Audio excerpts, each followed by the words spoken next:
திட்டம் போட்டு செயல்படுத்தப்படுகிற ஒரு முடிவெடுப்பது என்று வரும்போது காட்சி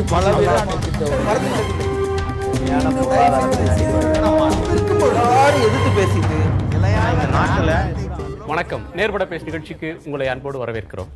இன்றைய நிகழ்ச்சியில் பங்கேற்பதற்காக ஜெனீவாவிலிருந்து நாடு கடந்த தமிழீழ அரசின் பிரதிநிதியாக திரு பால் நியூமன், திராவிடர் கழகத்தின் வழக்கறிஞர் திருமதி அருள்மொழி, அதிமுகவின் முன்னாள் சட்டமன்ற உறுப்பினர் பேராசிரியர் திரு தீரன், அரசியல் விமர்சகர் திரு சுமன் சி ராமன், மூத்த பத்திரிகையாளர் திரு ஆர் மணி ஆகியோர்.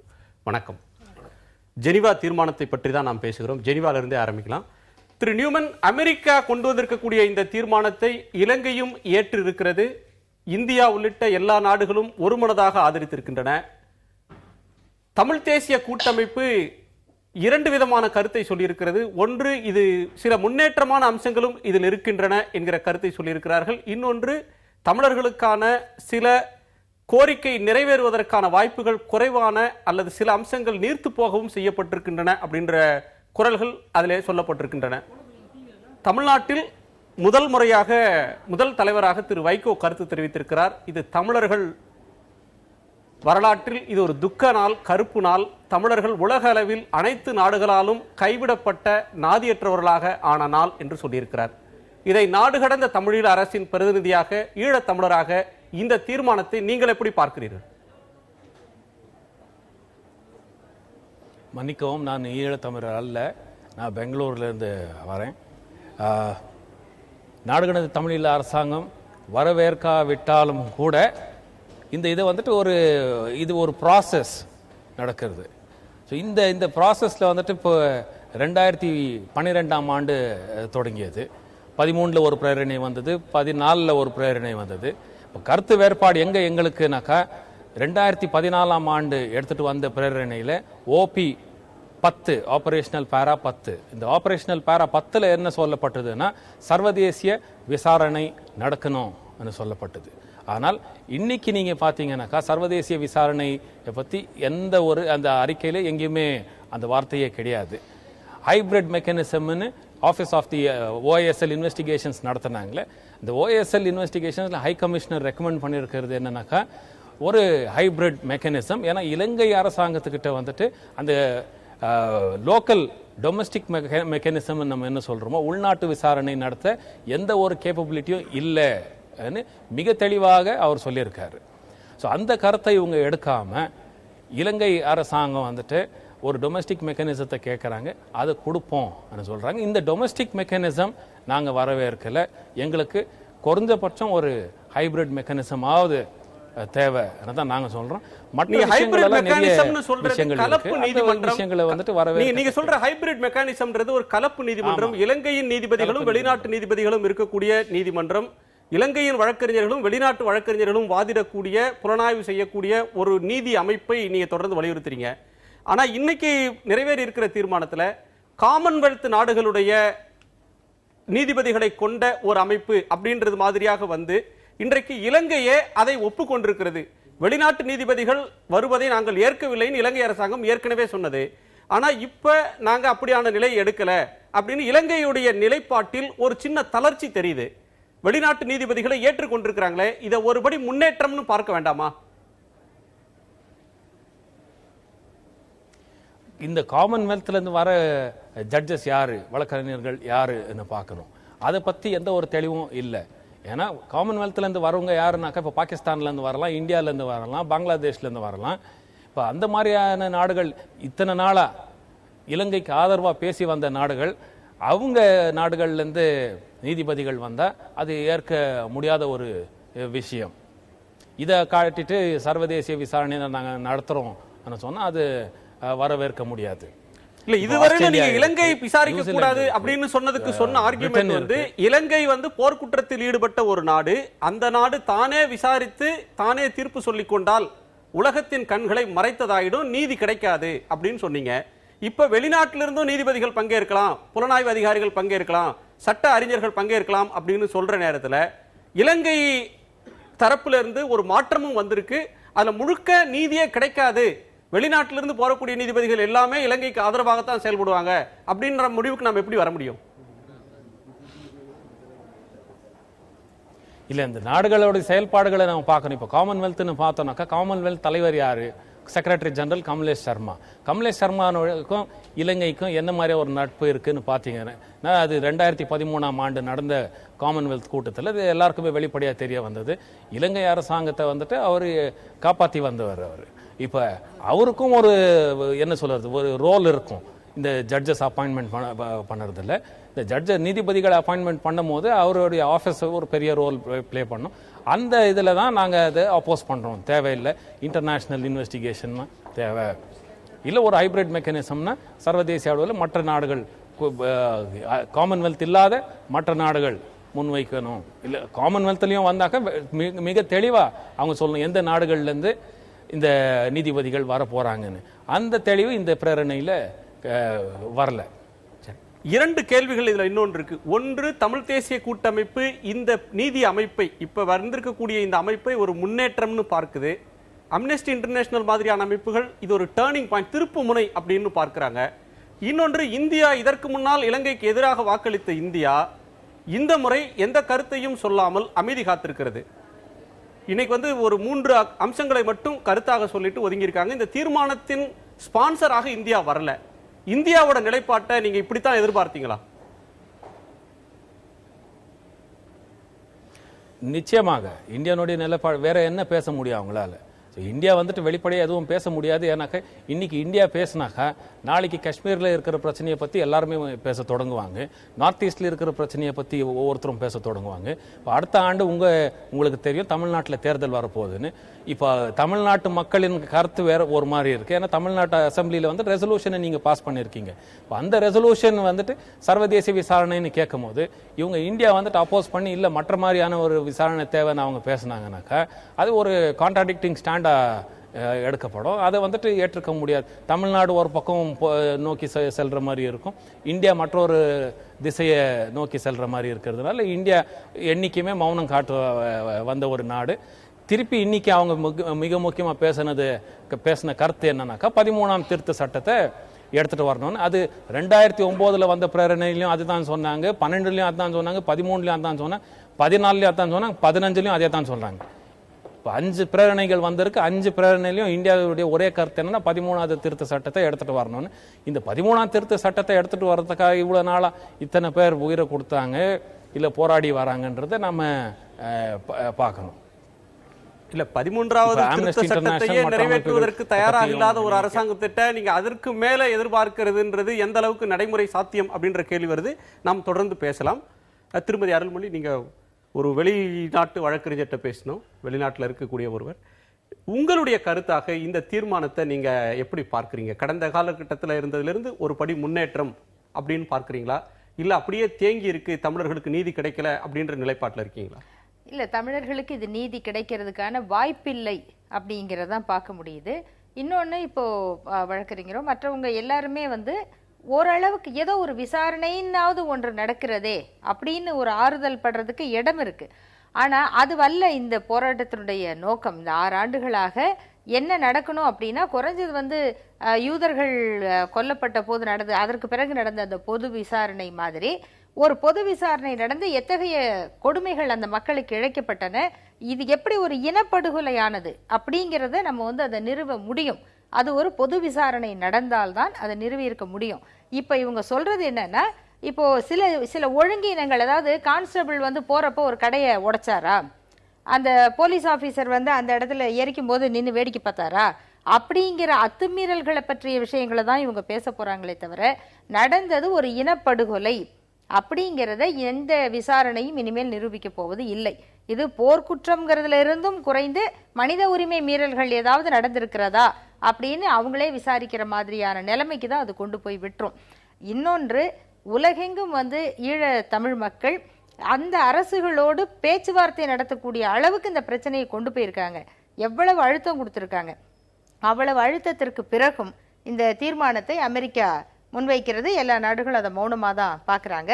இந்திய அரசு குறிப்பாக இதற்கு முன்னால் 2 முறை ஒரு தீர்மானத்தை அவங்க எதிர்த்தாங்க. ஒரு முறை சில திருத்தங்களோடு நாங்கள் அதை ஆதரிக்கிறோம் அப்படின்னு சொல்லி திருத்தங்களாவது கொண்டு வந்தாங்க.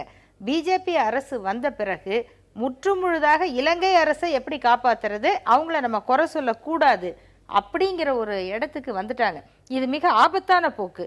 தமிழ்நாட்டு மக்கள் வந்து இந்த காட்சியில் இருந்துதான் பிஜேபியினுடைய செயல்பாடு என்ன, அது தமிழர்களுக்கு எப்படிப்பட்ட ஒரு இடத்தை கொடுத்திருக்குங்கிறத புரிந்து கொள்ளக்கூடியதா இருக்கும்னு நான் நினைக்கிறேன். வெளியுறவு கொள்கைன்னு வர்றப்ப காங்கிரசுக்கும் பிஜேபிக்கும் வேற பிரச்சனை, உள்நாட்டு பிரச்சனைகள்ல கருத்து வேறுபாடு இருந்தாலும் வெளியுறவு கொள்கைன்றது ஒரு தொடர்ச்சியான ப்ராசஸ் தானே. அது யார் ஆட்சியில் இருந்தாலும் அதனுடைய நீட்சி தானே இருக்கும். கண்டிப்பாக வெளியுறவு கொள்கையை பொறுத்த வரைக்கும் அது வந்து அரசாங்கத்தின் கை, அந்த கட்சியினுடைய கொள்கை அப்படிங்கிறத தாண்டி போய் ராஜீவ்காந்தி காலத்துல இருந்து அது வந்து ரிசர்ச் அண்ட் அனாலிசிஸ் விங்கோடைய கையில தான் இருக்கு. அந்த குழுவை இயக்குகிறவர்கள் யார் அப்படின்னா அதுல யாரும் தமிழர்களோ அல்லது தமிழ் இனத்தை இந்த இந்தியாவுக்குள்ளேயே தமிழர்களை பற்றி கவலைப்படுகிறவர்களோ அல்ல. இதுல நிறைய விஷயங்கள் இருக்கு. நீங்க வெளிநாடுகள்ல கூட இந்திய தூதரகங்கள் இருக்கின்றன. ஆனா அந்த நாட்டுல பாதிக்கப்பட்ட ஒரு தமிழன் போய் அந்த இடத்துல கேட்டா இந்திய தூதரகத்துல இருக்கவங்க சரியான பதில் சொல்ல மாட்டாங்க. அவங்க காப்பாற்றக்கூடியவங்க யாருன்னு பார்த்தா கேரளாவில இருந்து போய் மாட்டிக்கிட்டா காப்பாத்துவாங்க. இப்படியானவங்க தான் வந்து இந்த வெளியுறவு கொள்கையை வடிவமைச்சிருக்கிறாங்க. இப்படிப்பட்ட சூழ்நிலையில கண்டிப்பாக இந்திய அரசு அழுத்தம் கொடுக்கும்லாம் நம்ம எதிர்பார்க்கறதுக்கு வாய்ப்பு இல்லை. காங்கிரசுக்கும் காங்கிரஸ் ஆட்சி கால நிலைப்பாட்டுக்கும் இந்த ஆட்சிக்குமான நிலைப்பாடு முன்னேற்றம் இல்ல பின்னேற்றமாகத்தான் இருக்கிறது, மாற்றமும் இல்லை என்ற கருத்து இவங்க இன்னும் அக்கறையா இருக்காங்க. ஃபர்ஸ்ட் இவங்க அருள்மொழி அவங்க சொன்னதுக்கு ஒரு முக்கியமான ஒரே ஒரு சரித்திரத்துல நீங்க வேர்ல்டு ஹிஸ்டரி எடுத்துக்கங்க. போரில் வெற்றி பெற்ற ஒரு நாடு எந்த ஒரு நிலையிலும் அதன் மீது ஒரு சர்வதேச போர்க்குற்ற ஒரு என்கொயரி இருந்ததே கிடையாது. யார் மேல் நடக்கும்னா தோல்வி அடைகிற நாடு, தோல்வி அடைகிற அந்த கைது செய்யப்படும் அந்த தலைவர்கள் மீது. ஒரு சின்ன தெளிவு, போர் என்பது உலகத்தில் இதற்கு முன்னாடி இல்ல இப்போ யூதர்கள் சொன்னாங்க போர் என்பது ஒரு நாட்டுக்கு செகண்ட் வேர்ல்ட் வார் நடந்தது இல்லையா, ஒரு நாட்டுக்கும் இன்னொரு ஒரே நாட்டுல ஒரு இனத்தின் மீது இன்னொரு இனம் சார்ந்த ராணுவம் நடத்தின போர். யாராக இருந்தாலும் வெற்றி பெற்ற சைடு மேல போர் குற்றம் அது வந்து ஒரு உள்நாட்டு போராக இருக்கலாம், வெளிநாட்டு போராக சொன்னதுதான் நீதின்னு சொன்னா உலக நீதி இல்லைங்க. நான் என்ன சொல்றேன்னா நீங்க வந்து ஒரு ரெசல்யூஷன் கொண்டு வரும்போது ஐடியல் சிச்சுவேஷன் ஒன்னு இருக்கிறது, பிராக்டிகல் சிச்சுவேஷன் ஒன்னு இருக்கிறது. இந்திய அரசுக்கு 4 நிர்பந்தங்கள் இருக்கின்றன. ஒன்று, அவர்கள் வந்து இப்போ இஷ்டத்துக்கு ஒரு ரெசல்யூஷன் பார்லிமெண்ட்ல பாஸ் பண்ணலாம். இந்த மாதிரி யுனானிமஸா இலங்கையுடன் நெருக்கமான உறவு வைக்க வேண்டியது ஏன் இந்தியா செய்யணும் என்றால் சைனாவோ பாகிஸ்தானோ இங்க வராமல் பாதுகாத்துவதற்கு ஏற்கனவே வந்து பேச்சு இருக்கு. நீர்மூழ்கி கப்பல், சைனா நீர்மூழ்கி கப்பல் அம்பன் டோட்டால் இருக்கு. ஒரு நிமிஷம், என்னோட சந்தேகம் என்னன்னா, ஒரு கடந்த காலத்துல உலகம் இரு துருவமாக இயங்கினப்ப அமெரிக்கா ஒரு நிலை எடுக்கும், எதிர்ப்பாக ரஷ்யாவும் சோவியத் யூனியன் எடுப்பாங்க. இப்ப எல்லோரும் ஒன்றாக இருக்கிறாங்க. நீங்க சொல்றது மாதிரியான நிலைமை கூட இல்ல. சைனாவும் இந்த தீர்மானத்தை ஆதரிச்சு தீர்மானத்தை சொல்லலைங்க, நான் என்னுடைய புரிதல் கேட்கிறேன். சைனாவும் ஆதரிக்குது, பாகிஸ்தானும் ஆதரிக்குது, இதை இந்தியாவும் ஆதரிக்கிறது. இந்தியால ஒரு மாநிலத்துல அதனுடைய ஒரு உறுப்பினர்கள் தமிழ் பேசக்கூடிய மக்கள் 7 கோடி பேர் இருக்கிற ஒரு பகுதியில ஒரு தீர்மானம் நிறைவேற்றி இந்திய அரசுக்கு அனுப்புறாங்க. சரி, அந்த தீர்மானத்தினுடைய உணர்வைத்தான் இந்தியா வெளிப்படுத்துச்சா அப்படின்னு கேட்கிற உரிமை தமிழ்நாட்டு மக்களுக்கு இருந்தா அதுக்கு என்ன நீங்க சொல்லுவீங்க? நிச்சயமாக கேட்கும் உரிமை இருக்கிறது, அது மாற்று கருத்து இல்லை. ஆனால் நீங்க மிக முக்கியமாக இந்திய அரசு இலங்கைக்கு எதிராக வைத்துக் கொண்டிருக்கிற கொள்கை, நாளைக்கு மீனவர்கள் இலங்கை கடற்பகுதிக்கு போய் மீன் பிடிக்கிறாங்க, கைது ஆறாங்க, தகராறு பண்ணாக்க இலங்கையோட யாரை போய் கூட்டு வருவாங்க, திரும்பி எப்படி அவங்க விடுவிக்கப்படுவாங்க? இந்திய அரசு அதனுடைய இப்ப எப்படி விடுவிக்கிறாங்க? இந்திய பிரதமர் அங்க போகும்போதோ இந்திய பிரதமர் வரும்போதோ நல்லெண்ண அடிப்படையில முதல்ல நடுவுல கூட ஒரு நிமிஷம் நீங்க ஃபேக்சுவலா ரணில் விக்ரமசிங்கே வரதுக்கு முன்னாடி ரிலீஸ் பண்ணாங்க. அதற்கு ஒரு மாத காலத்துக்கு முன்னாடி என்ன தோணுதுன்னு சொன்னா நல்லெண்ண அடிப்படையில் விடுதலை செய்யறதுக்காகவே பிடிச்சு வைக்கிறாங்க. இல்ல இல்ல நீங்க மிக முக்கியமாக மீனவர்களே ஏற்றுக்கொண்ட ஒரு விஷயம் வந்து இலங்கை தீர்மானத்துக்கு வருவோம். இந்தியாவுக்கு இலங்கையுடன் நல்லுறவு வைத்துக் கொள்ள வேண்டிய ஒரு நிர்பந்தம் இருக்கிறது. அதை வந்து மாற்று கருத்து நீங்க போய் தயாராக பண்ணலாம்னாக்க என்ன அச்சீவ் பண்ணீங்க? வடகிழக்கு மாகாணத்தில் இருக்கும் மக்களுக்கு, இப்போ வாழ்ந்துட்டு இருக்கிற மக்களுக்கு வந்து இலங்கை அதிகமாக அழுத்தம் கொடுக்காமல் இருக்க வேண்டும். அதுவும் இந்திய அரசுக்கு ஒரு பொறுப்பு இருக்கு இல்லையா? நீங்க எல்லாத்தையும் விட்டு வடகிழக்கு மாகாணத்துல நீங்க சொல்றீங்க, வடக்கு மாகாணத்துல மக்களால் தேர்ந்தெடுக்கப்பட்ட அந்த மாநிலத்தினுடைய பாசிட்டிவ் வேணும்னு கேக்குறாரு. அப்புறம் என்ன சொல்றாரு? பாசிட்டிவ் ஃபர்ஸ்ட் ஸ்டெப், முதல் இது வந்து இதுல வந்து வரவேற்கத்தக்க சில அம்சங்கள் இருக்கின்றன. நீங்களே இப்ப சொன்னீங்க மிக முக்கியமான ஒரு விஷயம். இதை வந்து நீங்க அரசியலாக்காமல் ஒரு நாடு இந்த ரெசல்யூஷனை தயவு செய்து படிச்சு பாருங்க எல்லாரும். படிச்சு பாத்தீங்கன்னா இதுல இலங்கைக்கு பல நிர்பந்தங்கள் வைத்திருக்கிறாங்க. இந்த மாடிஃபைடு இதுலயே வந்து இன்க்ளூடிங் 13th amendment 13வது லேண்ட் நிலத்தை திருப்பி வடகிழக்கு மாகாணத்தில் நிலத்தை திருப்பி கொடுக்க வேண்டும். ஆர்மி வந்து சிவிலியன் ரோல் மேட்டர்ஸ்ல இன்டர்ஃபியர் பண்ணக்கூடாது. இது எல்லாமே இந்த ரெசல்யூஷன் இருக்கு. 6 மாத காலத்துக்கு பிறகு ஒரு ரிப்போர்ட் சப்மிட் பண்ணணும். ஒரு வருஷம், அதாவது அடுத்த செப்டம்பர் அக்டோபர்ல ஒரு ஃபுல் ரிப்போர்ட், ரிட்டன் ரிப்போர்ட் திருப்பி சப்மிட் பண்ணணும். இது வந்து இலங்கை ஒண்ணுமே ஏத்துக்கல. எல்லாமே வந்து சர்வதேச ஜட்ஜஸ் அப்பாயின்மெண்ட் வந்து மேண்டேட்டரியா நம்ம விருப்பப்பட்டோம். அது நடக்கல, ஆப்ஷனலா நடந்திருக்கு. ஆனால் மீதி எல்லாருமே இலங்கை அரசின் மேல் அதிக அழுத்தம் நிர்பந்தம் வைக்கும் வகையில தான் இந்த ரெசல்யூஷன் இருக்கு. சோ அதை முற்றிலும் அதை இது பண்ண ஒண்ணுமே இல்லைங்கிறது சொல்ல முடியாது. இந்த இடங்களை ஆக்கிரமிக்க கூடாது, ராணுவம் வந்து மக்கள் மத்தியில நிக்க கூடாது, 13வது சட்ட திருத்தம், இதுதான் ராஜீவ்காந்தி காலத்துல இருந்து திரும்ப திரும்ப திரும்ப சொல்லிக்கிட்டே இருக்கோம். ஆனா இப்ப நடந்திருக்கிறது அது அல்ல. நம்ம வந்து இனப்படுகொலை பற்றிய விசாரணையை வந்து நடத்தணும் அப்படின்னு சொல்லிக்கிட்டு இருக்கோம். இந்தியாவுக்கு வந்து இலங்கையோடு நல்லுறவு இருக்கணும், அதெல்லாம் அவசியம்தான். ஆனா அவங்க சொல்ற மொழியில சொன்னா at the cost of genocide on Tamils. நீங்க ஆல்டர்னேட்டிவ் சொல்லுங்க. சரி, சண்டை போடுறோம், ராணுவத்தை அனுப்ப முடியுமா? என்ன பண்ண முடியும் சொல்லுங்க. இப்ப ஆல்டர்னேட்டிவ் வந்து தமிழர்களை கொல்றதுக்கு ஆல்டர்னேட்டிவ் கேக்குறீங்க. இல்லங்க, இப்போ என்ன இப்போ சரி இந்த ரெசல்யூஷன் இந்தியா எதிர்க்கறாங்க. எதிர்க்கறாங்க. என்ன நடக்குது பார்த்தா எப்படி இருக்குன்னா, இந்திய அரசும் இலங்கை அரசும் ஒற்றுமையா இருப்பதற்கு, நல்லுறவை பாதுகாப்பதற்கு தமிழர்களை கொல்வதை தவிர வேற ஆல்டர்னேட்டிவ் இல்ல. ஆல்டர்னேட்டிவ் நீங்க சொல்லுங்க. நீங்க சொல்ல மாட்டீங்களே. சொல்லுங்களே ஆல்டர்னேட்டிவ். இப்போ என்ன போருக்கு போணுமா இலங்கையோட? என்ன அந்த நம்ம நியூமன் குறுக்குறாரு. என்ன செய்யணும் சொல்லுங்க. இலங்கை மீது நீர்த்து போயிடுச்சுன்னு சொல்ல முடியாது. ஏராளமான நிர்பந்தங்கள் இருக்கு. எளிதில் இலங்கை தப்பித்து விட முடியாது. அவங்க செய்த தவறுகளுக்கு வந்து அதுல இருந்து அவங்க தப்பிச்சிட முடியாது. அப்படி கிடுக்கு பிடி போடுற மாதிரியான விஷயங்கள் இதுல இருக்கு அப்படின்னு சுமந்த் ஸ்ரீராமன் சொல்றார். அதை நீங்க ஏற்கிறீங்களா? இல்ல, இதுக்கு முன்னால நீங்க பாத்தீங்கன்னாக்கா அவர் சொல்ற ஒரு விஷயங்களை நீங்க எடுத்து பாத்தீங்கன்னா 1971 வந்துட்டு இலங்கை யாருக்கு ஆதரவா நின்னாங்கன்றது அவர் பார்க்கணும். அதுக்கு பிறகு 80ஆம் ஆண்டுகள்ல இருந்து இந்தியா வந்து 32 குழுக்களை கூட்டிட்டு வந்து இங்க ட்ரெயின் பண்ணிருக்காங்க. அதெல்லாம் இன்ஃப்ரிஞ்ச்மெண்ட் ஆஃப் சாவரனிட்டி கிடையாதா? அதை அவரை கேட்டு பாருங்க. அப்புறமா 87 ஒப்பந்தம் வந்துட்டு இவங்க யார் சார்பா போட்டாங்க இவங்க, அது ஒரு விஷயம் இருக்கு. பிளஸ் இந்த டிமிலிட்டரைசேஷன் மற்ற இதெல்லாம் இலங்கை அரசாங்கம் வெளிப்படையா சொல்லிட்டாங்க. இல்ல டிமிலிட்டரைசேஷன் வந்துட்டு இது பண்ண முடியாது. ஏன்னா இலங்கை ஒரு சாவரன் ஸ்டேட், அது அவங்களுடைய இறையாண்மைக்குள்ள நம்ம போய் யாரும் ஒன்றும் பேச முடியாது மிக தெளிவாக சொல்லியிருக்காங்க. அப்புறமா லேண்ட் கிராபிங் கூட நீங்க பாத்தீங்கன்னா 67,000 ஏக்கர்ல வந்துட்டு வெறும் 1000 ஏக்கர் நிலத்தை தான் திருப்பி கொடுத்திருக்காங்க. இந்த இதுல கூட வி வெல்கம் வி அப்ரிஷியேட் தான் சொல்றாங்க. வி வெல்கம்ன்றது இந்த வார்த்தையை வந்துட்டு 17 முறை யூஸ் பண்ணிருக்காங்க. 17 முறை வி வெல்கம்ன்றது. என்கரேஜஸ்ன்றதை வந்துட்டு 6 முறை யூஸ் பண்ணிருக்காங்க. இவெல்லாம் என்கரேஜ் தான் பண்றாங்க தவிர இதை வந்துட்டு வலுக்கட்டாயமா நீங்க வந்துட்டு டிமிலிட்டரைசேஷன் பண்ணணும் இத்தனை நாளைக்குள்ளன்னு ஒரு டைம் ஃப்ரேம் கிடையாது. இதுக்கு வெறும் ரிக்வெஸ்ட் தான் பண்றாங்க. It's only a request. It's not ஒரு ஃபோர்ஸ் பண்ணி அவங்கள வந்துட்டு நீங்க பண்ணுங்கன்னு இட்ஸ் நாட் an order. ஒரு சிம்பிள் அத நீங்க புரிஞ்சுக்கணும். நிலைப்பாடு எப்படி இருக்குங்கறத பாத்தீங்கன்னா இன்னைக்கு நம்ம பேசிட்டு இருக்கோம்ல. இல்ல அவர் சொல்றது நிறைவேறின தீர்மானத்துல இலங்கையை பாராட்டு அம்சங்கள் நிறைய இருக்கின்றன. இதெல்லாம் செய்தா ஊக்குவிக்கிறோம் அப்படின்ற வார்த்தைகள் இருக்கு. இதெல்லாம் செய்யுங்கன்னு சொல்லி தட்டி கொடுக்கிற வார்த்தை தான் இருக்கே தவிர நீங்க சொல்ற மாதிரியான கிடுக்குப்பிடிகள்லாம் இல்லன்ற. ஒரு நிமிஷம் இருங்க. 6 மாதத்துல ஒரு ரிப்போர்ட் போகுது. இதே ஐநா யுஎன் ஹியூமன் ரைட்ஸ் கவுன்சிலுக்கு இதே அறிக்கை போகுது. எப்ப போகுது? மார்ச் ஏப்ரல்ல. அடுத்த செப்டம்பர் அக்டோபர். இது பேசிக்கா என்ன பண்றாங்க? ஒரு ஆண்டு. ஒரு நிமிஷம் இருங்க. அந்த ரிப்போர்ட்டை யார் கொடுக்க போறாங்க? அந்த ரிப்போர்ட் கொடுக்க போறது யுஎன். இல்ல UN high commission office of human rights commission of the United Nations is going to give that report. ஒரு நிமிஷம் இருங்க. யுஎன் சார்பில் அமைக்கப்பட்ட ஒரு நிமிஷம். அரசு மாற்றம் ஏற்பட்டிருக்கிறது ஒரு நாட்டுல. அந்த நாட்டுல வரும் புது அரசு நாங்கள் வந்து ஒரு முயற்சி எடுக்கிறோம் அப்படின்னு சொல்றாங்க. இப்ப நம்ம ரெண்டு விஷயம் பண்ணலாம். ஒன்னு வந்து நோ முயற்சி எல்லாம் நீங்க எடுக்கிறது எல்லாமே போய் நீங்க செய்ய போறது இல்ல ஒண்ணும் இல்ல. அதே அரசாங்கம் தானே இந்த OSL டீம் உள்ள விடலையே. இல்லையே. அதுக்குதான் இப்ப வந்து அந்த ரிப்போர்ட் இப்ப ஜெயித் கொடுத்தாரு இல்லையா? அந்த ரிப்போர்ட்ல வந்து ஸ்கேத்திங்கா சர்வதேச விசாரணை வேணும் என்ற ரிப்போர்ட் தானே கொடுத்தாரு. பட் அது தீர்மானத்தின் வடிவமா வரலையே. அதுதாங்க நான் சொல்றேன். நீங்க ஐநா அமைச்சர் வந்து இந்த புதிய அரசு புரிதல் மட்டும் சொல்லல. இந்த புதிய ஐநா வந்து ஒரு குழுவை அனுப்புகிறது. இலங்கைக்கு சம்பந்தம் இல்லாத 3 வெளிநாட்டு நிபுணர்கள் போறாங்க. போயிட்டு வந்து கொடுக்கிற அறிக்கையும் அதற்கு பிறகு ஐநாவோட மனித உரிமை ஆணையர் தர்ற அறிக்கையும் இதை செய்வதற்கு நீதி விசாரணையை நடத்துவதற்கான அமைப்பு அங்க சிஸ்டம் அங்க இல்ல, அவர்களால் விசாரிக்க முடியாது அப்படின்னு சொன்னாங்க.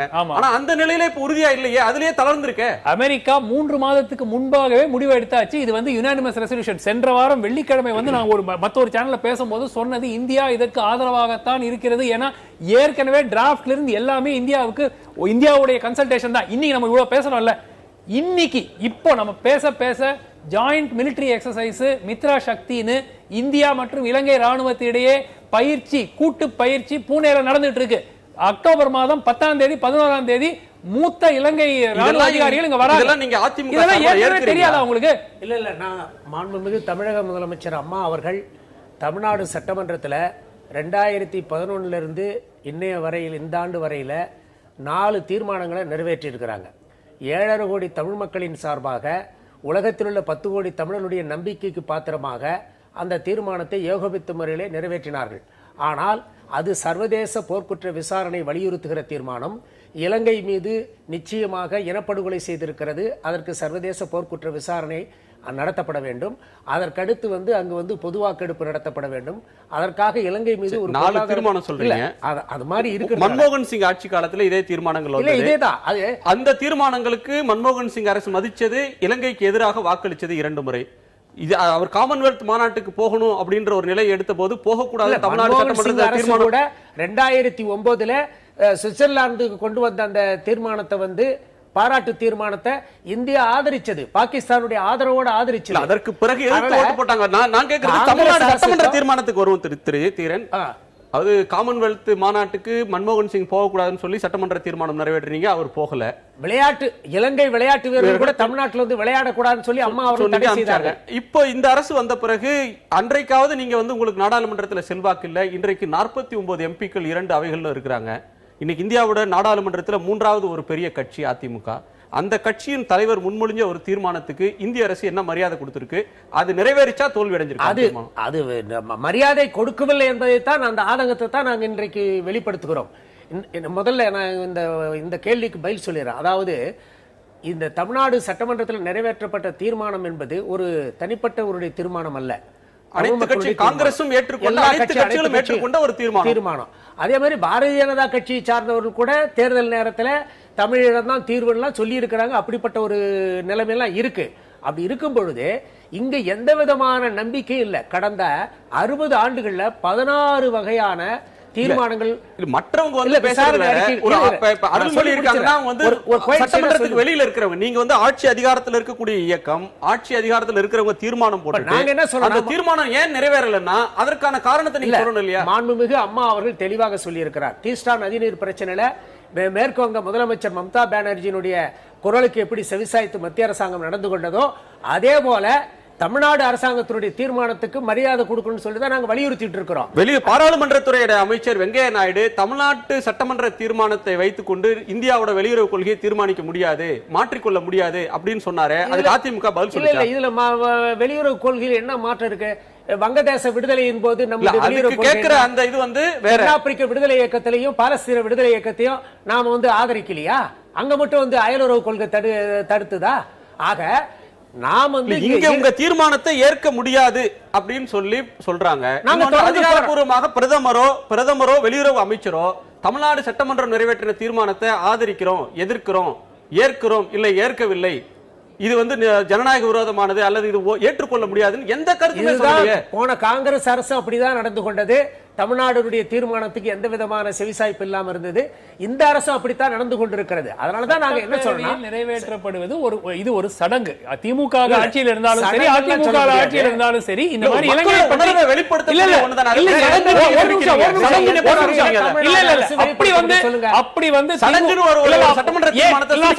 சொல்றேன் பாருங்க. நீங்க அப்படி உங்களுக்கு 2009 இனப்படுகொலை நடந்து கொண்டிருக்கிறது என்று எல்லாருக்கும் தெரியும்.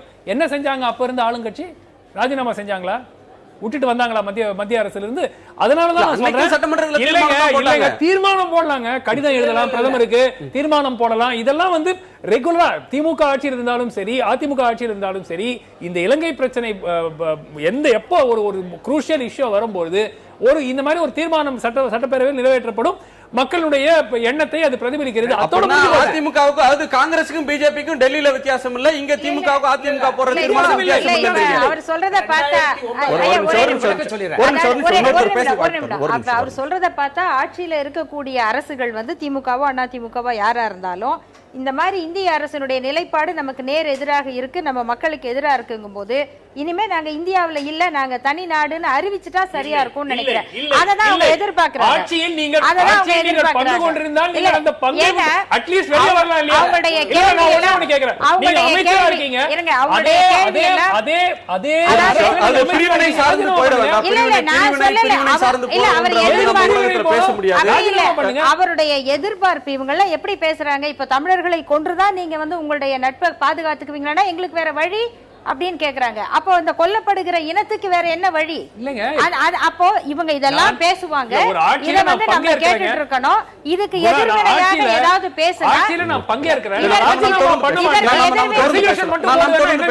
இதற்கு எதிர்வினையாற்றினா அது பிரிவினை. இது அதுதான் இப்ப நடந்துட்டு இருக்கு. ராஜினாமா பண்ணல, அதுக்கு பதில் சொல்லுங்க. திருமணி, அமெரிக்க தீர்மானம் ஒருமனதாக நிறைவேறி இருக்கு. இலங்கையே அதுல ஒரு நிலையில ஏற்று இருக்கு அந்த தீர்மானத்தை, இந்தியாவும் ஏற்றிருக்கிறது. எல்லோரும் நம்பிக்கை தெரிவிக்கிறாங்க. இலங்கையில ஆட்சி மாற்றம் ஜனவரி 8 வந்த பிறகு மிகப்பெரிய ஒரு மாற்றம் வந்து அமெரிக்கா கிட்டே வந்துருச்சு, இங்கிலாந்துகிட்டே வந்துருச்சு, இந்தியா கிட்டையும் பெரிய நம்பிக்கை வந்திருக்கு. ஆட்சி மாற்றத்துக்கு முன்னாடி அந்த பிரச்சனையை அணுகுன விதம் வேற, ஆட்சி மாற்றத்துக்கு பிறகு நிறைய முன்னேற்றம் வந்திருக்கிறது மாதிரி உலகம் பார்க்க தொடங்கி இருக்கு. அந்த நம்பிக்கைகளை தான் இந்த தீர்மானம் வெளிப்படுத்துறது மாதிரி தெரியுது. அந்த நம்பிக்கைகள் நியாயமானவையா? இல்லை, அந்த நம்பிக்கைகள் நியாயமானவையான்றதுக்கு பதில் சொல்கிறது கஷ்டம். அதுக்கு முன்னால் ஒரு சின்ன பதில். இவங்க அருள்மொழி சொன்னதுக்கு வந்து அவங்க யூதர்கள் கொல்லப்பட்ட அந்த இது சொன்னாங்க. அவங்க சொன்னது ஐ திங்க் நியூரம்பர்க் ட்ரையல்ஸை பற்றி அவங்க மீன் பண்ணுறாங்க. நியூரம்பர்க் ட்ரையல்ஸுக்கு பிறகு வந்து இந்த 60-70 ஆண்டுகள் வந்து அந்த மாதிரி எதுவுமே நடந்த மாதிரி நமக்கு தெரியும். யூகோஸ்லாவியாவில் தோல்வி அடைந்து அவ்வளோதான். இதில் வந்து அந்த அந்த உணர்வுகளும் அந்த எதிர்பார்ப்புகளும் நியாயமாக இருந்தாலும் இன்னைக்கு இருக்கக்கூடிய ஜியோ பொலிட்டிக்கல் சுச்சுவேஷனில் வந்து நியூரம்பர்க் ட்ரையல்ஸ் மாதிரியான ஒரு விசாரணைக்கான சாத்தியக்கூறுகள் அறவே குறைவுன்னு தான் நம்ம எடுத்துக்கணும். ஆனால் இந்த தீர்மானத்தில் இருக்கக்கூடிய ரொம்ப வித்தியாசமான ஒரு விஷயம், வேறொரு தொலைக்காட்சியில் ஒரு பால் நியூமன் 2-3 நாட்களுக்கு முன்னால் தமிழ்நாட்டை சேர்ந்த தொலைக்காட்சிகள் அளித்த பேட்டியில் வந்து அவர் வந்து இலங்கையும் இதை ஆதரிக்கக்கூடிய வாய்ப்பு இருக்கிறது, அப்படி பார்த்தால் இது ரொம்ப வித்தியாசமாக இருக்கு, ஒரு விதத்தில் கேலிக்கூத்தாக இருக்குமேன்ற மாதிரியான ஒரு தோணியில தான் வந்தது. அதுதான் இன்றைய யதார்த்தம். இலங்கையை பொறுத்தவரையில் தலைக்கு வந்தது தலைப்பாகியோட போயிருக்கிறது. ஆனால் இங்கே இருக்கக்கூடிய பிரச்சனை என்னன்னா வந்து இப்போ தமிழ்நாட்டில் நம்ம வந்து சட்டமன்றத்தில் இந்த ஆட்சி ஜெயலலிதா ஆட்சி வந்த பிறகு 3-4 தீர்மானங்கள் போடப்பட்டிருக்கின்றன. நீங்கள் சொன்ன போல 49 எம்பிக்கள் இருக்கிறார்கள். ஏன் வந்து அதிகப்படியான அழுத்தத்தை கொடுத்து ஒரு இன்ஃப்ளூயன்ஸ் பண்ண முடியலன்றது ஒரு மிகப்பெரிய ஒரு கொஸ்டின். இப்போ தீஸ்தா அக்காடை பற்றி அவர் சொன்னார். மேற்கு வங்க முதலமைச்சர் மம்தா பானர்ஜி அந்த நதிநீர் பங்கீட்டில் அவருடைய பங்களிப்பு மட்டுமல்ல, பங்களாதேஷுக்கு போகும்போது மம்தா பானர்ஜியே மோடி உடன் அழைத்து செல்கிறார். அப்படி இருக்கும்போது தமிழ்நாட்டில் வந்து 49 MP 3rd largest black. Jyoti Basu இருந்த போதும் வாஜ்பாய் கூட்டு தானே போனார். அப்ப போனாரு, இப்ப போறதுன்றது வேற விஷயம். நான் சொல்லுவது இந்த 49 எம்பிக்களை வைத்துக்கொண்டு நாடாளுமன்றத்தில் குறிப்பாக ராஜ்யசபால இவங்களோட ஆதரவு அவங்களுக்கு தேவைப்படுகிறது. முதலமைச்சரை வீடு தேடி போய் பிரதமர் பார்க்கிறார். அப்படி இருக்கும்பொழுது வந்து அனைத்து எம்பிக்களையும் அழைத்து கொண்டு போய் வந்து டெல்லியில போய் பிரதமரை சந்தித்து முதலமைச்சர் நேரடியாக வற்புறுத்தி இருந்தால் ஒருவேளை இது போன்ற விஷயங்கள் இன்னும் இது ஒரு குற்றச்சாட்டாகவே வைக்கப்படுகிறது. இன்னும் சொல்ல போனால் அனைத்து எதிர்க்கட்சிகளுமே இந்த ஆட்சி காலத்தில் 91, 96, 2001, 2006 ஆட்சி காலத்திற்கும் இந்த ஆட்சி காலத்திற்குமான ஒரு வித்தியாசமாக நாம் பார்க்க வேண்டியது என்னவென்றால், ஆல் பார்ட்டி டெலிகேஷன்ஸ் அந்த மாதிரி லீட் பண்ணிருக்காங்க முந்திலாம். இந்த முறை ஒரு தடவை கூட இல்லை. ஒருவேளை அப்படி நடந்திருந்தால் இந்த அழுத்தம் அதிகமாக இருந்திருக்குமோ என்ற ஒரு எண்ணம் வருகிறது. இது வந்து தவிர்க்க முடியாத ஒரு திருமணிக்கு ஒரு கடுமையான குற்றச்சாட்டு சொல்றீங்க. ஒரு தமிழ்நாடு சட்டமன்றம் ஒரு மக்களுடைய உணர்ச்சியை வெளிப்படுத்துறதுக்கு தீர்மானம் தான் நிறைவேற்ற முடியும் ஒரு மாநில அரசு. அந்த மக்களுடைய உணர்வை அலட்சியப்படுத்தினா உணர்ச்சியை அரசாங்கம் அலட்சியப்படுத்துகிறதுன்னு எழுதல சொல்லிடுவீங்க. ஆனா மதிச்சு தீர்மானத்தை போடுறப்போ அந்த தீர்மானமும் விமர்சனத்துக்கு வருது, செயல் வடிவத்துக்கு வரலன்றப்போ. பட் அதை கடந்து நீங்க வந்து சொல்றீங்கன்னா ஜியோ பொலிட்டிக்கல் சிச்சுவேஷன் பார்க்கணும், பூகோள ரீதியான மற்ற ராஜ்ய பிரச்சனைகள் எல்லாம் பார்க்கணுன்றீங்க. இது வந்து அரசுகளுக்கு வேண்டுமானா இருக்கலாம். ஒரு பாதிக்கப்பட்ட இனம், ஒரு பாதிக்கப்பட்ட மக்களுக்கு எப்படி நீங்க நம்பிக்கையை தருவீங்க? நீதி அமைப்புன்னு ஒன்று இருக்கு, உலகத்துல நீதி சாகல அப்படின்ற நம்பிக்கையை ஒவ்வொரு நாடும் அதோட பொலிட்டிக்கல் ஒரு நலன் கருதி, அதோடைய பாதுகாப்பு நலன் கருதி அல்லது ராஜ்ய நலன் கருதி முடிவெடுக்கிறது மாதிரியே போனா பாதிக்கப்பட்ட இனம் எங்க போய் முறையிடும்? அவங்களுக்கான நீதின்றதை யார் பெற்று தருவாங்க? ரொம்ப சிக்கலான கேள்வி. நீங்க இந்த கேள்வியை கேட்கும்போது யதார்த்தத்தையும் புரிஞ்சுக்கணும். நான் ஜஸ்வந்த் சிங் ஃபாரின் மினிஸ்டராக இருக்கும்போது சொன்னதான், you have to deal with the world what it is, not what it ought to be. இந்த உலகம் எப்படி இருக்கிறதோ அப்படிதான் உன்னுடைய எதிர்வினை இருக்க முடியும். இந்த உலகம் எப்படி இருக்க வேண்டும் என்று உனக்குள் ஒரு கற்பனை, அதன் அடிப்படையில் எதிர்வினை இருக்க முடியாதுன்னு ரொம்ப அழகாக சொன்னார். இது யதார்த்தம், தயவு செஞ்சு இதை புரிஞ்சுக்கோங்க. நம்ம பேச வேண்டிய விஷயம் வந்து தமிழ்நாட்டோட ரோல், தமிழ்நாடு அசம்பிளியோட ரோல். நீங்க பேசும்பொழுது நான் ரெண்டு விஷயம் அது ஒரு பகுதி தான். அது ஒரு பகுதி, அது ஒரு பகுதி. பிரச்சனையில தமிழ்நாட்டுக்கு ஒரு சே இருக்கு இதுல வந்து. சுமன் சொன்ன மாதிரி வந்து ஒன்னு ஐடியல் சிச்சுவேஷன், ஒன்னொன்னு நமக்கு என்ன வேணும் நம்ம விரும்புறது. இப்ப தமிழ்நாடு கவர்மெண்டோட ரோல் நீங்க பாத்தீங்கன்னா வந்து அவங்க செஞ்சிருக்காங்க, தீர்மானங்கள் போட்டிருக்காங்க, எல்லாம் கரெக்ட். இது ஒரு அடுத்த ஸ்டேஜுக்கு இதை எலிவேட் பண்ணி கொண்டு போயிருந்தாங்கன்னா கூட வந்து இவங்களால இப்ப இந்தியன் கவர்மெண்டோட ரோலை இன்ஃப்ளூயன்ஸ் பண்ணி ஆல்டர் பண்ணிருக்க முடியுமானா $1 மில்லியன் கொஸ்டின். பெரிய லெவல்ல ஒன்றும் பண்ணிருக்க முடியாதுன்னு தான் தோணுது. பட் அந்த முயற்சியை கூட ஏன் அவங்க எடுக்கலன்றது தான் இப்ப நீங்க என்ன கேட்ட கேள்விக்கான என்னுடைய பதில்.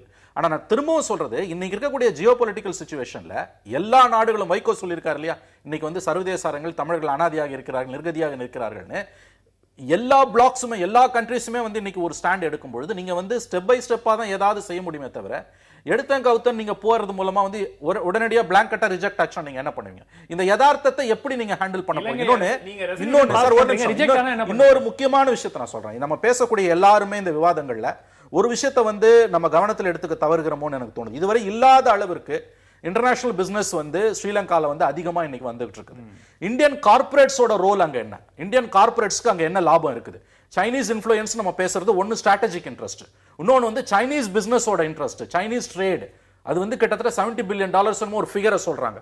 இந்தியன் கார்ப்பரேட்ஸுக்கு ஸ்ரீலங்கன் மார்க்கெட் வந்து ஒரு த்ரைவிங் மார்க்கெட். அது டாக்டர் மன்மோகன் சிங் கவர்மெண்டா இருந்தாலும் மோடி கவர்மெண்டா இருந்தாலும் இதோட ரோல் ஒரு பெரிய ரோல். இல்ல வெளியுறவு கொள்கை எப்படி பேச வந்து அப்படின்னா, வெளியுறவு கொள்கை வந்து நீதியின் பார்ப்பட்டு அமையல. உலக நியாயம்னு ஒண்ணு இல்ல, உலகத்துல நீதினு ஒண்ணு கிடையாது. நீதி சார்ந்து நாங்க எங்கெல்லாம் அநீதி நடக்குதோ அதுக்கு நாங்க எதிர்த்து கேள்வி கேட்போம் அப்படின்றதெல்லாம் இல்ல. எங்களோட பிசினஸ் இன்ட்ரெஸ்ட், எங்களுடைய மற்ற இன்ட்ரெஸ்ட், அதை வச்சுதான் நாங்க பார்ப்போம். அப்படி எங்களுக்குன்னு வேற நீங்க சொல்றீங்க ஐடியல் சிச்சுவேஷன், அப்படியான ஒரு ஐடியல் ஃபாரின் பாலிசி அப்படின்னு ஒண்ணு வந்து உலகத்துல எதிர்பார்க்க கூடாதா ஒரு சமூகம்? சுருக்கமா சொன்னா துரதிருஷ்டவசமாக பதில் வந்து எஸ். திரு நியூமன், உங்கள்கிட்ட வர்றது நியூமன் கேட்கலாம். திரு நியூமன், நீங்க சொன்னதுக்கு மாற்றாக ஒவ்வொரு நாடும் வந்து ஒரு ஜியோ பொலிட்டிக்கல் சிச்சுவேஷன் தன்னுடைய புவி சார்ந்த அரசியல் நன்மைக்காக எடுக்கிற நிலைமைகள் இருக்கு. அப்படியான ஒரு நிலைமையை புரிந்து கொள்ளாம தொடர்ந்து லட்சியவாதத்தை பேசுவது சரியான ஒரு அணுகுமுறை அல்ல அப்படின்ற ஒரு கருத்தை 2 விருந்தினர்கள் நீங்க முன்வைக்கிறாங்க. அதுக்கு நீங்க என்ன பதில் சொல்ல விரும்புறீங்க? அதான் இப்போ நீங்கள் பார்த்தீங்கன்னா இந்த பிரேரணை ஏன் ஒரே வருஷத்தில் இந்த மாதிரி மாற்றிட்டாங்க. இப்போ வந்துட்டு ஹை கமிஷனர் ஜயீதே சொல்கிறாரு, இந்த அவர் எடுத்துகிட்டு வந்தது ஓஎஸ்எல் ரிப்போர்ட்டில் வெரி கிளியர்லி ஹி மென்ஷன்ஸ், எங்கள் குழுவுக்கு உள்ள அனுமதி கொடுக்கல, உள்ளே போக அனுமதி கொடுக்கல, ஆனாலும் நாங்கள் இந்த அறிக்கையை எடுத்துகிட்டு வந்திருக்கோம். ஆனால் இங்கே வந்திருக்கிற எல்லா நாடுகளும் என்ன சொல்கிறாங்கன்னாக்கா ஆட்சி மாற்றம் நடந்திருக்கு சொல்கிறாங்க. இப்போ இருக்கிற ஆட்சி என்ன மாதிரியான ஒரு ஆட்சி? இந்த ஆட்சி வந்துட்டு அமெரிக்காவுக்கு தேவையான ஒரு ஆட்சி. இந்த ஆட்சி தமிழர்களை முன்வைத்து அவங்க வந்துட்டு தமிழர்களுக்கு நிறைய நன்மைகள் வந்திருக்கு இந்த பிரேரணையில், ஆனாலும் தமிழர்களை முன்வைத்து தான் இந்த ஆட்சி மாற்றத்தை எடுத்துட்டு வந்திருக்காங்க. ஏன்னா தமிழர் பிரச்சனையை எடுத்துட்டு வந்து பேசுனது எதுக்காக? நான் நிறைய அறிக்கைகளில் நான் எழுதியிருக்கிற நிறைய ஆர்டிகல்ஸ் நான் முன்கூட்டியே சொல்லியிருக்கேன். தமிழ் மக்களை வந்துட்டு they are using Tamils as a pawn in their geopolitical games. அந்த இதில் தான் we feel really betrayed. எங்களை வந்துட்டு ஒரு இதாக யூஸ் பண்ணி ஒரு இந்த ஜியோ பொலிட்டிக்கல் கேமில் வந்துட்டு எங்களை ஒரு காய்களை யூஸ் பண்ணி இப்போ வந்துட்டு ஓரம் தட்டிட்டாங்க. ஏன்னா இவங்களுக்கு வந்துட்டு சிறிசேனா அரசாங்கம் வந்தது வந்துட்டு மிக ஒரு நல்ல ஒரு மகிழ்ச்சியான ஒரு விஷயம். ஏன்னா அமெரிக்காவுக்கு வந்துட்டு சீனா அங்கே இருக்கக்கூடாது, அவங்க வந்து அம்பன் தோட்டால உட்காரணும், அதுதான் அவங்களுக்கு தேவையானது. இந்தியாவுக்கும் வந்துட்டு இந்தியாவினுடைய போர்னு கோத்தபாய ராஜபக்சே மிக அழகாக நிறைய முறை சொல்லியிருக்காரு. கோத்தாஸ் வார்ன்ற புத்தகத்திலே அது வெளிப்படையாக வந்திருக்கு. எப்போதுமே அவங்க சொல்றது வந்துட்டு வி ஃபாட் இந்தியாஸ் வார்ன்னு தான் சொல்லுவாங்க அங்கே. ஆனாலும் போர் முடிஞ்ச பிறகு வந்துட்டு இந்தியாவை ஓரம் கட்டிட்டு அவங்க சைனாக்கு ஆதரவு கொடுத்தாங்க. அதனால ராஜபக்ச அரசாங்கத்தை வெளியே தள்ள இவங்க வந்துட்டு இந்தியா மற்றும் இலங்கை 2 பேருமே சேர்ந்து செஞ்ச ஒரு சதியா தான் நான் பார்க்கிறேன். இந்த சதியில வந்துட்டு நம்ம கான்சியன்ஸை நம்ம கேட்கக்கூடிய கேள்வி, human security is important or state security is important? இப்போ இந்தியாவை எடுத்துக்கிட்டீங்கன்னா நீங்க ஒரு 68 ஆண்டுகளாக தான் இந்தியா ஒரு நாடாக இருக்கு. ஆனா நான் வந்துட்டு 2000 வருஷம் இல்லை 10,000 வருஷத்துக்கு முன்னாடியிலேருந்து நான் ஒரு தமிழனா தான் இருக்கேன், ஒரு மனிதனா தான் இருக்கேன். நாடுகள் கோணங்கள் மாறலாம், கட்டங்கள் மாறலாம், ஆனால் மனித தன்மைன்றது அன்னைக்கும் இருந்தது, இன்னைக்கும் இருக்கு, இனி வருங்காலத்திலையும் இருக்கும். அந்த விஷயத்துல தான் நீங்க வந்துட்டு மக்களின் பாதிப்புகளை பார்க்கணும். இங்கே என்ன மாதிரியான பாதிப்புகளை மக்கள் எதிர்த்திருக்காங்கன்னு, என்ன மாதிரியான பாதிப்புகளை இவங்க எல்லாம் சந்தித்து வந்திருக்காங்கன்னு பார்க்கணும்.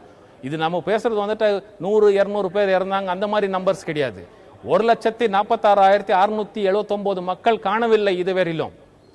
குற்றச்சாட்டு என்ன இருக்குன்னா 1.5 லட்சம் மக்கள் கொல்லப்பட்டிருக்காங்க. 90,000 பெண்கள் விதவையாயிருக்காங்க, போர் விதவிகளாயிருக்காங்க. 40,000 வாலிபர்கள் வந்துட்டு பிள்ளைகளுக்கு வந்துட்டு அனாதைகளா ஆயிருக்காங்க. ஐநா சபை எண்ணிக்கைப்படி 1,60,60,000 வீடுகள் அழிக்கப்பட்டிருக்கு. இந்த விஷயத்தெல்லாம் நீங்க வந்துட்டு ஸ்டேட் செக்யூரிட்டி தான் வேணும், எனக்கு இந்தியா தான் வேணும், இந்தியா எடுத்துட்டு போற ஒரு திட்டம் தான் சரியான ஒரு திட்டம் இது பண்ணீங்கன்னா we are brutal, heartless, undemocratic people தான் நான் சொல்லுவேன். I am ashamed of such a stand if India takes. நான் சொல்லுவேன் being an Indian. ஒரு மனிதத்தன்மையற்ற இதயமற்ற ஒரு நடவடிக்கையாகத்தான் அது இருக்கும் அப்படின்ற ஒரு கருத்தை உங்களுக்கான பதிலா சொல்லியிருக்கிறார். நாம் தொடர்ந்து பேசலாம். அதுக்கு முன்னாடி தீரன் குறுக்கிட்ட இல்லை, இப்போ இந்த ஐநாவுடைய அந்த தீர்மானத்திலே நீங்கள் பார்த்தீங்கன்னாக்கா ஒரு நல்ல அம்சம்லாம் இருக்குதுன்னு சொன்னாங்க இல்லைங்களா. நாங்கள் வந்து பன்னாட்டு நீதிபதிகளுடைய விசாரணையை உட்படுத்தணும் அப்படின்ட்டு. ஆனால் ரணில் விக்ரமசிங்கே பிரதமராக இருக்கிற நாடாளுமன்றத்திலே தெளிவாக சொல்லியிருக்கிறார், நாங்கள் வெளிநாட்டினருடைய ஆலோசனையை ஏற்போமே தவிர இது நீதிபதிகளை ஒருபோதும் ஏற்க மாட்டோம்னு சொல்லியிருக்கார். ஏற்கனவே வந்து அவங்க வந்து எந்த ஒரு அறிக்கையும் வந்து அவங்க கடைபிடிக்கலன்றது ஒரு நம்ம அறிந்த உண்மை.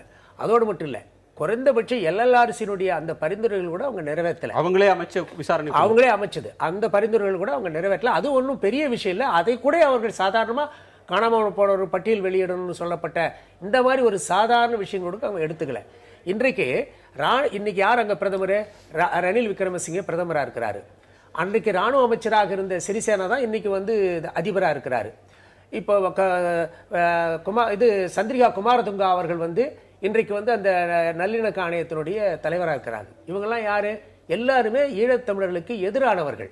அதனால இவங்க உள்ளூர் விசாரணை நடத்தினாக்கா எப்படி அந்த தமிழர்களுக்கு நீதி கிடைக்கும்? அந்த தமிழர்களுக்கு நீதி கிடைக்க வேண்டும் என்று சொன்னால் இவங்க ஐயா கூட சொன்னாங்க, இந்த அதிமுக அரசானது தனக்கு உள்ள எம்பி செல்வாக்கு வச்சு வலியுறுத்தணும். அண்மையில் கூட அம்மா அவர்கள் என்ன எழுதினாங்க கடிதத்தில், நீங்க வந்து அமெரிக்கா வந்து இந்த தீர்மானத்தை வந்து இது பண்ணா ராஜதந்திர ரீதியான நடவடிக்கை எடுத்து நீங்கள் ஈழத்தமிழர்களுக்கு ஒரு நீதி கிடைக்கிற வகையில சர்வதேச போர்க்குற்ற விசாரணை கொண்டு வரணும் அப்படின்னு சொல்லிதான் வலியுறுத்தி இருக்கிறாங்க. அமெரிக்கா போன்ற நாடுகளுடன் சர்வதேச விசாரணை நடத்த இந்தியா அமெரிக்கா போன்ற நாடுகளுடன் சேர்ந்து ஐநாவில் வலியுறுத்த வேண்டும். அமெரிக்கா இலங்கைக்கு ஆதரவான நிலைப்பாட்டை எடுப்பது தெரிந்தால் இந்தியா ராஜதந்திர ரீதியில் அமெரிக்காவை தன் பக்கம் இழுத்து இலங்கைக்கு எதிராக சர்வதேச விசாரணை தெளிவா சொல்லி இருக்கும் போது அதை வந்து இவங்க சொன்னாங்க, கேட்டாங்களா? இல்ல ஏங்க நாங்க என்ன பிரதமரா? நாங்க வந்து ஒரு மாநில முதலமைச்சர் தான் அம்மா அவர்கள் அதை செஞ்சாங்க. ஆனா இன்னைக்கு நீங்க பாத்தீங்கன்னா போர் நடந்த பொழுது நடந்த கொடுமைகளை விட ஸ்ட்ரக்சரல் ஜெனோசைடுன்னு சொல்லக்கூடிய அந்த கட்டமைப்பு இனப்படுகொலையானது இப்பதான் அதிகமானது. அதைத்தான் இன்றைக்கு சர்ச்சுகள் எல்லாம் வந்து சர்ச்சு, கோயில், பள்ளிவாசல்லாம் வந்து புத்த விகாரங்களா மாற்றப்பட்டிருக்கு. இன்னைக்கு ராணுவம் அங்க உட்காந்துட்டு காய்கறி பயிரிட்டு இருக்கிறான். 67,000 ஏக்கர்ல 1000 ஏக்கர் தான் திருப்பி கொடுத்துக்கிறான். 22 எம்பிக்கள் வெற்றி பெற்ற தமிழ் எம்பிக்கள் வெற்றி பெற்ற இடத்துல இன்றைக்கு இந்த சிங்கள குடியேற்றங்களின் மூலமாக சிங்கள ராணுவத்தினர் 2.5 லட்சம் பேர் உட்பட கிட்டத்தட்ட 6-7 லட்சம் பேர் வந்து சிங்களர்களுக்கு குடியமர்த்தப்படுறாங்க. அதனாலதான் இன்னைக்கு 16 எம்பி தான் வெற்றி பெற முடியாது. இதுதான் ஸ்ட்ரக்சரல் ஜெனோசைடுன்னு சொல்றது. முடிச்சுறேன். அப்புறம் எங்க வாய்ப்பு கொடுப்பீங்க? நேரா இருக்கு எக்ஸ்டெண்ட் பண்றோம். முக்கியத்துவம் கருதி நம்ம நீடிக்கிறோம். ஒரு நிமிஷம். ஐயா சொல்றதும் சரி, திரு நியூமன் சொல்றதும் சரி, மாற்று கருத்துல ஒண்ணுமே கிடையாதுங்க.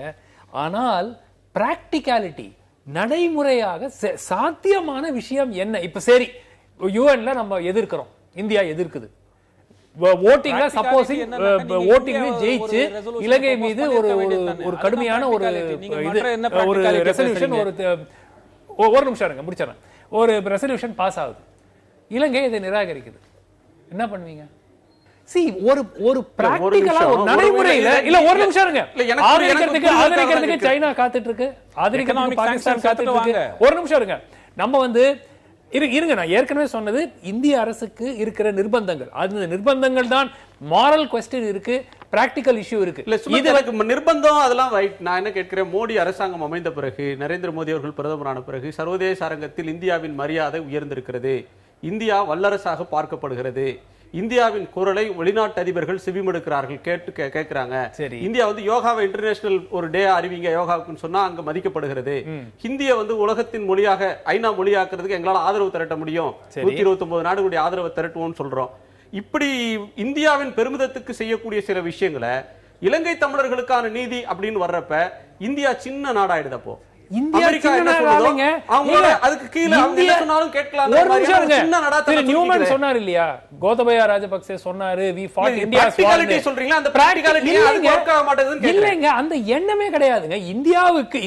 இந்திய அரசை பொறுத்த வரைக்கும் அவர்கள் காங்கிரஸாக இருக்கட்டும் பிஜேபி இருக்கட்டும் தமிழ்நாட்டில் பேசுறதை வச்சு நீங்க எதுவுமே சொல்லாதீங்க.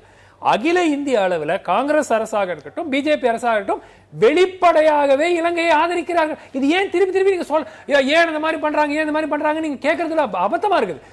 ஓப்பனாக வெளிப்படை ஏங்க இப்ப தமிழர்களின் எண்ணங்களை மதிக்கிற ஒரு அரசு இவ்வளவு நடந்த பிறகு யுனைடெட் நேஷன்ஸ் ரெசல்யூஷன் உங்களுக்கு அபத்தமா படலாம். பாராளுமன்றத்தில் யஷ்வந்த் சின்ஹா நடந்தது ஒரு இனப்படுகொலைன்னு வெளிப்படையா சொல்லியிருக்காரு. ஒரு நிமிஷம் நான் தமிழ்நாட்டுல நீங்க பேசுறது மாதிரியான ஒரு குரல் வந்து டெல்லியில இருக்கிறவங்க பேசியிருக்கலாம், காங்கிரஸ்காரங்க பேசினாங்க. தமிழ்நாட்டு பிஜேபி தலைவர்கள் இதே அரங்கில் உட்கார்ந்து நடந்தது இனப்படுகொலை, காங்கிரஸ் தமிழர்களுக்கு துரோகம் இழைத்ததுன்னு சொன்னாங்க. சரி, அவர் மட்டும் இல்ல, யஷ்வந்த் சின்ஹா தமிழ்நாட்டுக்கு சேர்ந்தவர் அல்ல, வெளியுறவு அமைச்சர், பீகாரை சேர்ந்த வெளியுறவு அமைச்சர் ஜார்க்கண்ட்காரர், அவர் வந்து பேசினார். ஆட்சி மாறினா இதாகும், இதை வந்து வேற மாதிரி நாங்க டீல் பண்ணி இருந்திருப்போம், இந்த இனப்படுகொலை அனுமதிச்சிருக்க மாட்டோம், ஈழம் வரும் அப்படின்றது மாதிரி தனி நாடாக ஆகுன்ற அளவுக்கு நாங்க ஆதரவு தெரிவிப்போன்ற மாதிரியான துணிகள்ல தேர்தலுக்கு முன்னாடி அது மட்டும் சொல்லல, எவ்வளவு விஷயங்கள் சொன்னாங்க. மீனவர் பிரச்சனையை தீர்த்து வைப்போம் இதெல்லாம் கூட சொன்னாங்க பாஜக தலைவர்கள். நம்ம பாஜக சொன்னது சரியா தவறாங்கிறது பாக்குறது. டெல்லி அதாவது மத்திய சர்க்காரினுடைய அணுகுமுறை இந்த விஷயத்தில் என்ன, ஓப்பனாக முதலிருந்து அது ராஜபக்சே அரசாக இருக்கட்டும், இவர் திரு நியூமன் சொன்னது போல் ராஜபக்சே அரசு போருக்கு பிறகு சைனாவுடன் மிகவும் நெருக்கமானதான இவங்க கொஞ்சம் ஓரளவுக்கு உஷாராயிட்டு சரி இனிமே ராஜபக்சே தொடர்ந்து நீடித்தால் பிரச்சனை வரும் என்ற எண்ணம் வந்ததே தவிர இது வந்து தமிழர்கள் நலனுக்காக வந்து ராஜபக்சே வந்து தோற்கடிக்க வேண்டும் என்று இந்திய அரசு எண்ணவில்லை. ஓப்பனாகவே இந்திய அரசினுடைய நிலைப்பாடு இந்த போரில் விடுதலை புலிகள் தோற்கப்பட்டதுக்கு இந்திய அரசு காரணமே இல்லைங்கிறீங்களா? இந்திய அரசுக்கு ரோலே இல்லைங்கிறீங்களா? இல்ல, வெளிப்படையாகவே இன்னைக்கு ஐநா சபையினுடைய மனித உரிமை கவுன்சில்ல பேசின தென்னாப்பிரிக்காவுடைய பிரதிநிதி வந்து அதை சிவில் வார் அப்படின்னு வர்ணிச்சார், உள்நாட்டு போர்னு வர்ணிச்சார். இந்தியா வந்து பல நேரங்கள்ல அது வார் அகைன்ஸ்ட் டெரர் அப்படின்னு பார்க்கிற பார்வை இந்திய அரசுக்கு இருக்கு. தீவிரவாதத்தை அழிப்பதற்கான போர், அந்த போர்ல நாங்க கூட்டு சேர்றோம்னு சொல்ற பார்வையும் இந்திய அரசுக்கு நிச்சயமாக. அதனால நீங்க வந்து உலகத்தின் பார்வை எல்லாம் ஒரே பார்வையாக இருந்தது. இன்னைக்கு பேசினவர் தெளிவா பேசியிருக்கிறார், சிவில் வார்னு பேசியிருக்கிறார். இல்ல நீங்க பழச விட்டுடுங்க. இன்னைக்கு நிலைமையில இது வந்து பெஸ்ட் ஆஃப் அ பேட் டீல்னு வாங்க. அதாவது இது வந்து ஐடியல் சிச்சுவேஷனா இல்லை, இது வந்து இந்த தீர்மானம் இப்படிதான் இருந்திருக்க வேண்டுமா இல்லை, ஆனால் இலங்கை முற்றிலும் எந்த ஒரு தீர்மானத்தையும் நிராகரித்து விட்டால் உங்களால் ஒன்றும் செய்ய முடியாது. இப்போ அட்லீஸ்ட் ஒரு விசாரணை என்று ஒன்று நடக்கும், அது வந்து யுனைடெட் நேஷன்ஸ் ஐநா சபை அதை மானிட்டர் செய்யும். 6 மாதம் கழிச்சு ஒரு ரிப்போர்ட் வரும். சொல்றீங்க 18 மாதம் கழித்து முழுமையான விவாதத்தை நடத்தலாம்னு ஒத்தி வச்சிருக்காங்க. திருப்பி ஒரு விவாதம் நடக்க போறது இல்ல. மனித உரிமை ஆணையத்துல விவாதம் நடக்காது. உலகத்தின் 2-3 விஷயம் இதுல வந்து பேசலாம் மற்றவங்களுக்கு வாய்ப்பு தரும். நீங்க அதாவது இப்ப இவங்க எல்லாம் பேசுறத பார்த்தா இந்தியாவில் வாழுகிற தமிழர்களுக்கு வந்து ரத்தம் கொதிக்காம இருந்தா நம்ம வந்து மனித உயிர்கள் தானா அப்படிங்கிற எண்ணம் வர்ற அளவுக்கு இவங்க பேசிட்டு இருக்காங்க. இவங்க பேச்சினுடைய ஸ்ட்ராட்டஜி பொலிட்டிக்கல் இந்த இதெல்லாம் இருக்கு பாருங்க. இது வந்து எத்தனை விதமான வார்த்தைகளை வேணா போடலாம், சொல் விளையாட்டுல வந்து எங்க வேணா போலாம். ஆனா மனித உயிர்களையும் உணர்வுகளையும் அலட்சியப்படுத்தி விட்டு இந்த ஆணவமான பேச்சு இருக்கு பாத்தீங்களா, இது வந்து இளைஞர்களை எப்படியெல்லாம் கொந்தளிக்க வைக்கும் அப்படிங்கற தெரியாம செய்யறாங்க. இல்ல மன்னிக்கணும், இருங்க, நீங்க பேசிட்டீங்க. பேச்சுங்கிறது சொல்றது நியாயமான ஒரு கருத்து கிடையாது. இது வந்து தமிழர்களுக்கு உண்மையாகவே உதவக்கூடிய பேச்சு இதுதான். Human rights must be demanded. அது புரிஞ்சுக்கணும் நீங்க. More then what was allotted. கொஞ்சம் முதல்ல மத்தவங்கள பேச விடுங்க. இன்னொன்னு, இந்த பிஜேபி அரசு மிக முக்கியமாக காங்கிரஸ் வந்து இந்த போர்ல என்னெல்லாம் செஞ்சதுங்கிறது எல்லாத்துக்கும் தெரியும். அதுக்கப்புறம் இந்த பிஜேபி ஆட்சி இருக்கிற பணிகள் இருக்கு பாத்தீங்களா, இது வந்து அதுக்கும் சேர்ந்து பூத்தூவுற வேலை. பிஜேபி ஆட்சி வந்த உடனே முதல்ல ராணுவ கருத்தரங்கம் இலங்கை அரசு நடத்தியது. இலங்கை அரசினுடைய ராணுவ கருத்தரங்கத்துல போய் இந்திய அரசின் சார்பாக உரையாற்றியவர் சுப்பிரமணிய சாமி. இந்த அரசு வந்து தமிழர்களை பற்றி என்ன அக்கறை எடுத்துக்கும். ரெண்டாவது, உங்களுடைய ஸ்ட்ராட்டஜிக்கல் வார்ங்கிறதுல நீங்க விடுதலை புலிகளை முன்வைத்து தமிழர்களை கொலை பண்ணிருக்கீங்க. விடுதலை புலிகளை மட்டும் இல்ல, இன்னைக்கு அவர் கணக்கு சொல்றாரு 3 லட்சம் பேருடைய வாழ்க்கையை அழிச்சு நீங்க ஒரு நாட்டோட நட்பு. இன்னொரு விஷயம் சொல்றேன், இந்திரா காந்தி இருந்த வரை இலங்கை அரசை பணிய வைப்பதற்கு தமிழர்களுக்கு ஆதரவு நிலைப்பாட்டை எடுத்தார். இலங்கை அரசு பயந்துகிட்டு இருந்துச்சு. ராஜீவ்காந்தி காலத்துல இருந்து இவங்க சொல்ற காங்கிரஸ் வேற, பிஜேபி வேற, ஆனா சர்க்கார் வேற. இந்த சர்க்காரை நடத்துற அதிகாரிகள் யாரு? சர்க்காரை நடத்துகிற அறிவாளிகள் யாரு? இவங்க தான் இந்திய அரசை இலங்கையிடம் தோற்க செய்தவர்கள், இலங்கை அரசுக்கு பயப்பட செய்தவர்கள். திருகோணமலையில இன்னைக்கு சீனா நிக்குது. உங்களுடைய ராஜதந்திரம் எல்லாம் தோத்து போயிடுச்சு. நீங்க போய் கை கட்டி சேவகம் பண்ணி எங்களுக்கு 4 கார்பரேட் கம்பெனி வைக்க இடம் கொடுங்கன்னு கேட்டுக்கிட்டு இருக்கீங்க. அவ்வளவுதான் இந்தியா பெற்ற வெற்றி. இந்த வெற்றியை பெறுவதற்கு எங்கள் உயிர்கள், எங்கள் இனம் அழிய வேண்டும். அதை நீங்க ஸ்ட்ராட்டஜின்னு பேசுவீங்க, நாங்க கேட்டுக்கிட்டு இருப்போம். இல்ல இது ஒரு பொலிட்டிக்கல் பிளாட்ஃபார்ம். மேடையில இருந்து சொல்ற கேக்குறதுக்கு நல்லா இருக்கு. ஒரு நிமிஷம் இல்ல ஒரு நிமிஷம் இல்ல அந்த இனப்படுகொலைக்கு காரணமே இல்ல அவசரமா குடியேற்ற தெரியுது இல்ல, இருந்த அரசியல் கட்சிகள் இந்த படுகொலை நடக்காம தடுத்திருக்கலாம். இந்தியா தடுத்திருக்கலாம். இந்தியா தடுத்திருக்கலாம். காஷ்மீரில் இருந்து தோற்கப்பட்டவங்களை பத்தி கவலை தெரியுது இல்ல. எல்லாரும் ஏற்றுக்கொள்ள ஒரு விஷயம், இந்த இனப்படுகொலையை இந்தியா நினைத்திருந்தால் தடுத்திருக்கலாம். தமிழ்நாட்டில் இருந்து அரசியல் கட்சிகள் செஞ்சதே நீங்க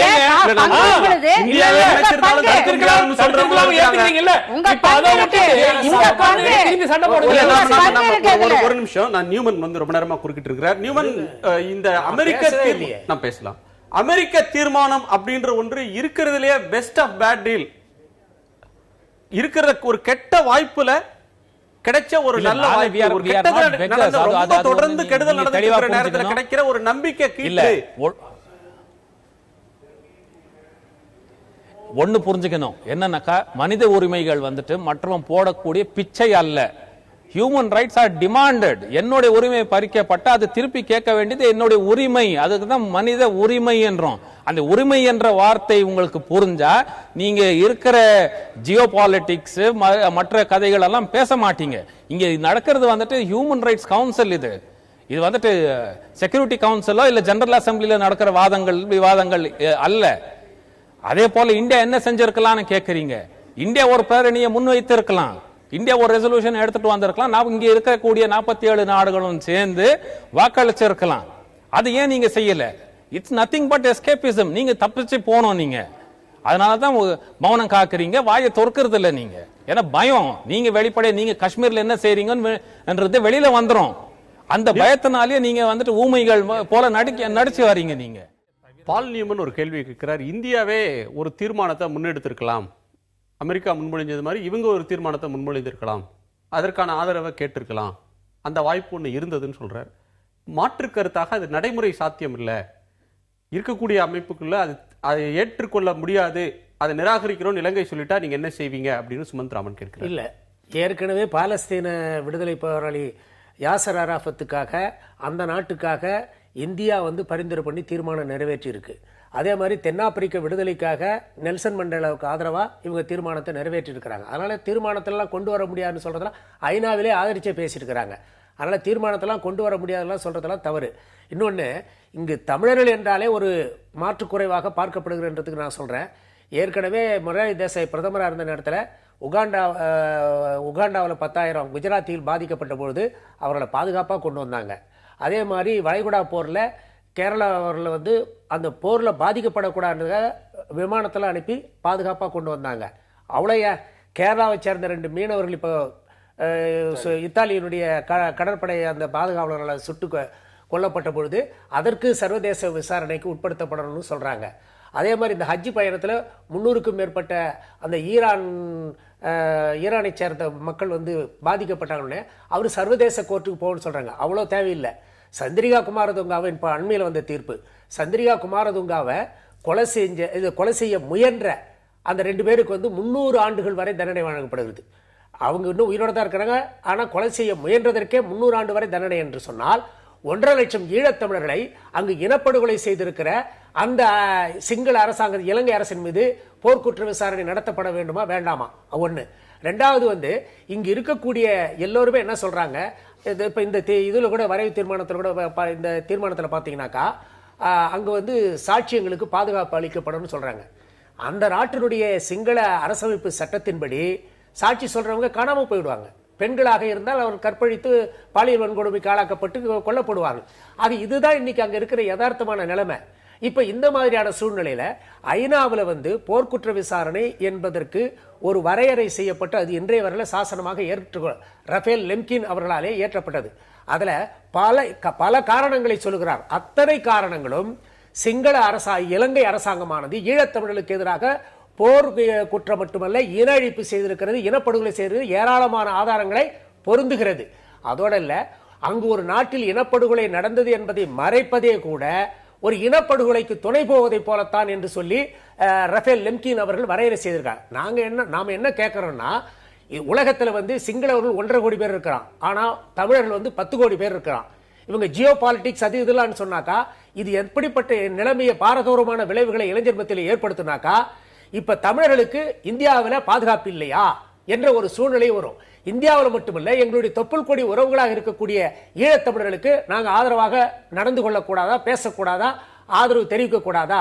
யார் யாருக்கோ இரக்கம் காட்டுகிற இந்திய அரசாங்கமானது எங்களுடைய தொப்புள் கொடி உறவுகளுக்கு இரக்கம் காட்டக்கூடாதா என்றெல்லாம் தமிழர்கள் நினைக்க வேண்டிய ஒரு பாரத இளைஞர் மத்தியில் ஒரு கொந்தளிப்பு வரக்கூடிய சூழ்நிலையெல்லாம் இதுல இருக்கு.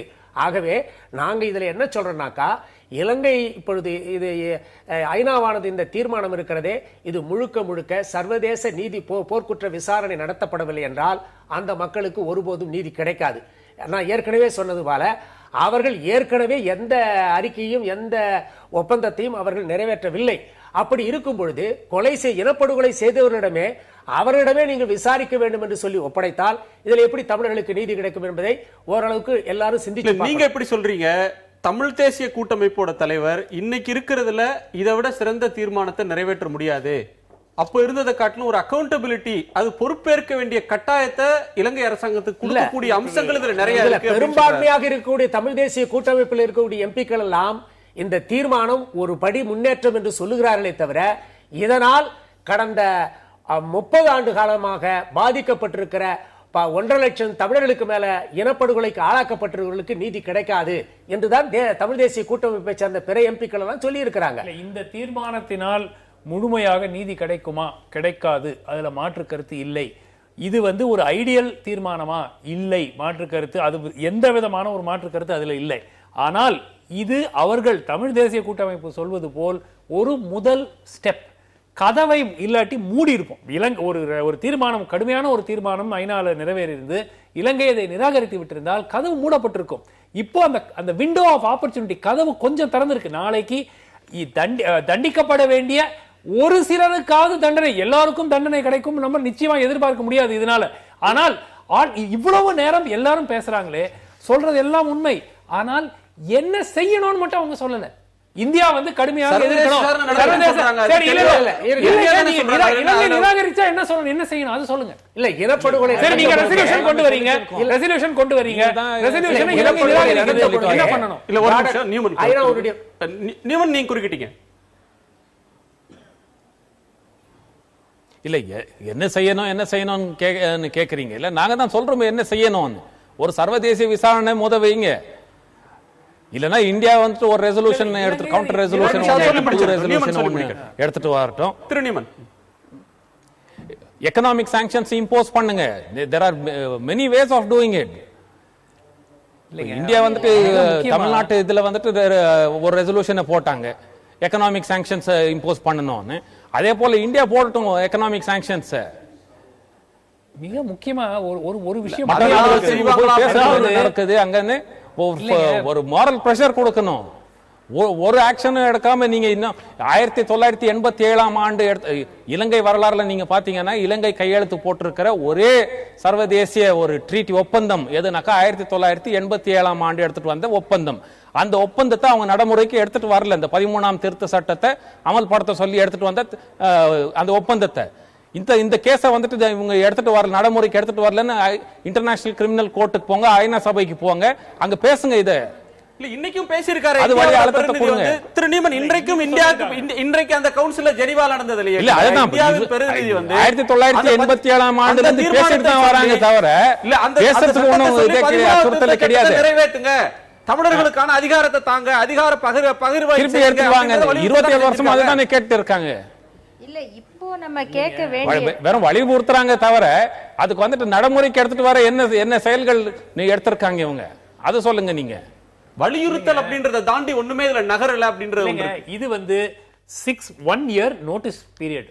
அதாவது புதிய அரசு வந்திருக்கு, நாங்க ஏதோ செய்ய போறோம்ங்கறாங்க. சில விஷயங்கள் செஞ்சு விட்னஸ் ப்ரொடெக்ஷன் ஆக்ட் கொண்டு வந்திருக்காங்க, ட்ரூத் அண்ட் ரெகன்சிலியேஷன் கமிஷன் நாங்க கொண்டு வரோம், உறுதிமொழி கொடுத்திருக்காங்க. பண்ணுவாங்களா மாட்டாங்களாங்கிறதுக்கு ஓராண்டு காலம் அவகாசம் நீங்க கொடுக்குறீங்க. இல்லை என்றால் இந்திய அரசு அடுத்த முறை இவர் இப்போ 1 வருஷம் கழிச்சு ஒண்ணுமே அவங்க செய்யலன்னா நிச்சயமாக ஒரு புதிய தீர்மானம் இந்திய அரசு முன்மொழிய வேண்டும். அது மாற்று கருத்து இருக்க முடியாது. இது வந்து ஒரு டிலேயிங் டாக்டிக்ஸ் தான். ஏன்னா 2009 எழுச்சி வந்து புது நம்பிக்கை வச்சிருக்கீங்க இல்ல, இந்த புது நம்பிக்கை வச்சிருக்கிறதுக்கு முன்னாடியே இன்னொன்னு நீங்க என்ன புரிஞ்சுக்கணும்னாக்கா இப்ப வந்திருக்கிறது வந்துட்டு வாக்குறுதி கொடுக்கறாங்க. யாரு சிறிசேனா வந்துட்டு அங்க ஒரு பாதுகாப்பு ஒரு நிமிஷம் அவர் ஒரு கருத்து சொல்றாரு. நியூமன் நீங்க சொல்லுங்க, ஒரு சுருக்கமா சொல்லுங்க என்ன நடந்துச்சுன்னு அவருக்கு தெரியும். நீங்க பேசுறது இப்ப இருக்கிறது அரசாங்கம் என்ன மாதிரியான ஒரு அரசாங்கம்? சரி நான் திருப்பி பேசுறேன். இப்ப இருக்கிற அரசாங்கம் என்ன மாதிரியான ஒரு அரசாங்கம்? சிறிசேனா யாரு? 40 ஆண்டு காலமா மஹிந்த ராஜபக்சேவோட நண்பர் அவரு. போர் நடக்கிற காலத்துல, போர் கடைசி காலத்துல வந்துட்டு பாதுகாப்பு அமைச்சரா இருந்தவர் அவரு. ரணில் விக்ரமசிங்கே யாரு? அவரும் அதே போலதான் யுஎன்பி கட்சியில இருந்தவர். இப்ப இருக்கிற அமைப்புகள் எப்படின்னா இலங்கையில் இருக்கிறதுனா இப்ப இருக்கிற புது அரசாங்கம் எப்படின்னா ஓல்டு வைன் நியூ பாட்டில்னு சொல்லுவோம். அவ்வளவுதான், பாட்டில் மட்டும் தான் புது பாட்டில். அதுல இருக்கக்கூடியதெல்லாம் பழைய சரக்கு தான். அதை போய் நீங்க திருப்பி நம்பிக்கை வச்சு 1 வருஷம் கழிச்சு திருப்பி ஒரு இது டைம் கொடுத்துருக்கோம்னாக்கா 1 வருஷம் கால அவகாசத்தை கொடுத்து அவங்க மகிழ்ச்சி படுத்துறீங்க. இது வந்துட்டு ஒரு அப்பீஸ்மெண்ட் தான். நீங்க சரியா வாசித்து பாருங்க இந்த ரெசல்யூஷன். எத்தனை முறை வெல்கம்ஸ்ன்றாங்கன்னு, எத்தனை முறை என்கரேஜஸ் பேசுறாங்கன்னு.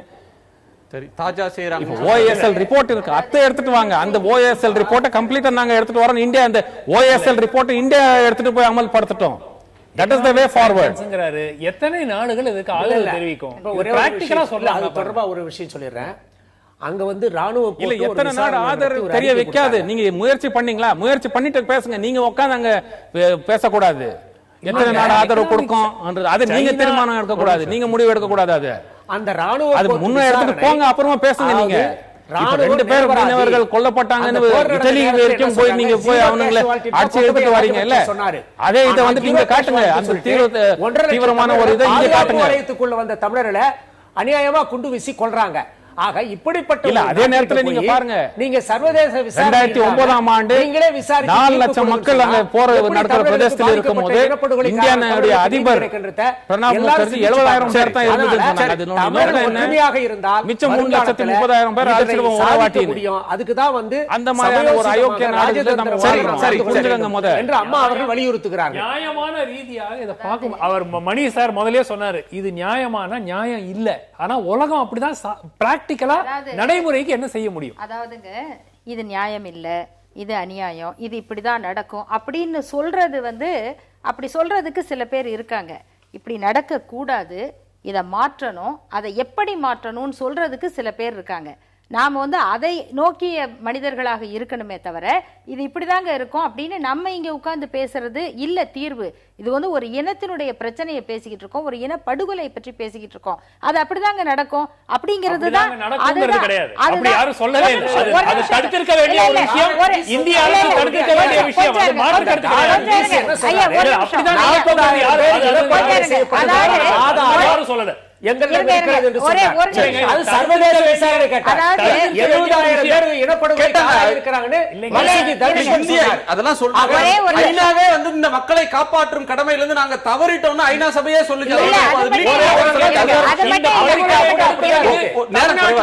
ஏதேனும் ஒரு கட்சி ஏதேனும் ஒரு தியாகம் செஞ்சா ஒரு உள்ளூர் அரசியலுக்கு வராதீங்க. அதாவது எங்களை அப்படியே மனசுல இனப்படுகொலை தடுத்திருக்க கூடிய கொஞ்சம் இருங்க, நான் கேக்குறேன், எத்தனை பேர் தீ குளிச்சாங்க இந்த நாட்டுல? அந்த தீ குளித்தவங்க இவங்க இப்படி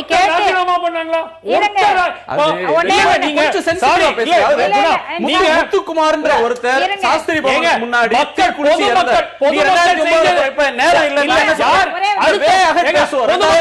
பொதுமக்கள் என்ன பிரச்சனை இருக்குன்னா என்ன பிரச்சனை இருக்குன்னா யாருக்கு அரசு மேல் அழுத்தம் யாருக்கு கொடுக்க முடியும்? பிரச்சனை இல்ல. பெரிய தலைவர் உங்க அரசியல் கட்சிகள் என்ன பண்ணாங்க? நீங்க என்ன சொல்றீங்க? கட்சிகள் அங்க அழுத்தம் டெல்லிக்கு தரலன்றீங்க. இலங்கை தமிழர்களையும் இந்திய தமிழர்களையும் கேட்டா ஒரே ஒரு கேள்விங்க. இந்தியா இலங்கை மேல அழுத்தம் தரலன்னு சொல்றாங்க. நம்ம பேசலாம்.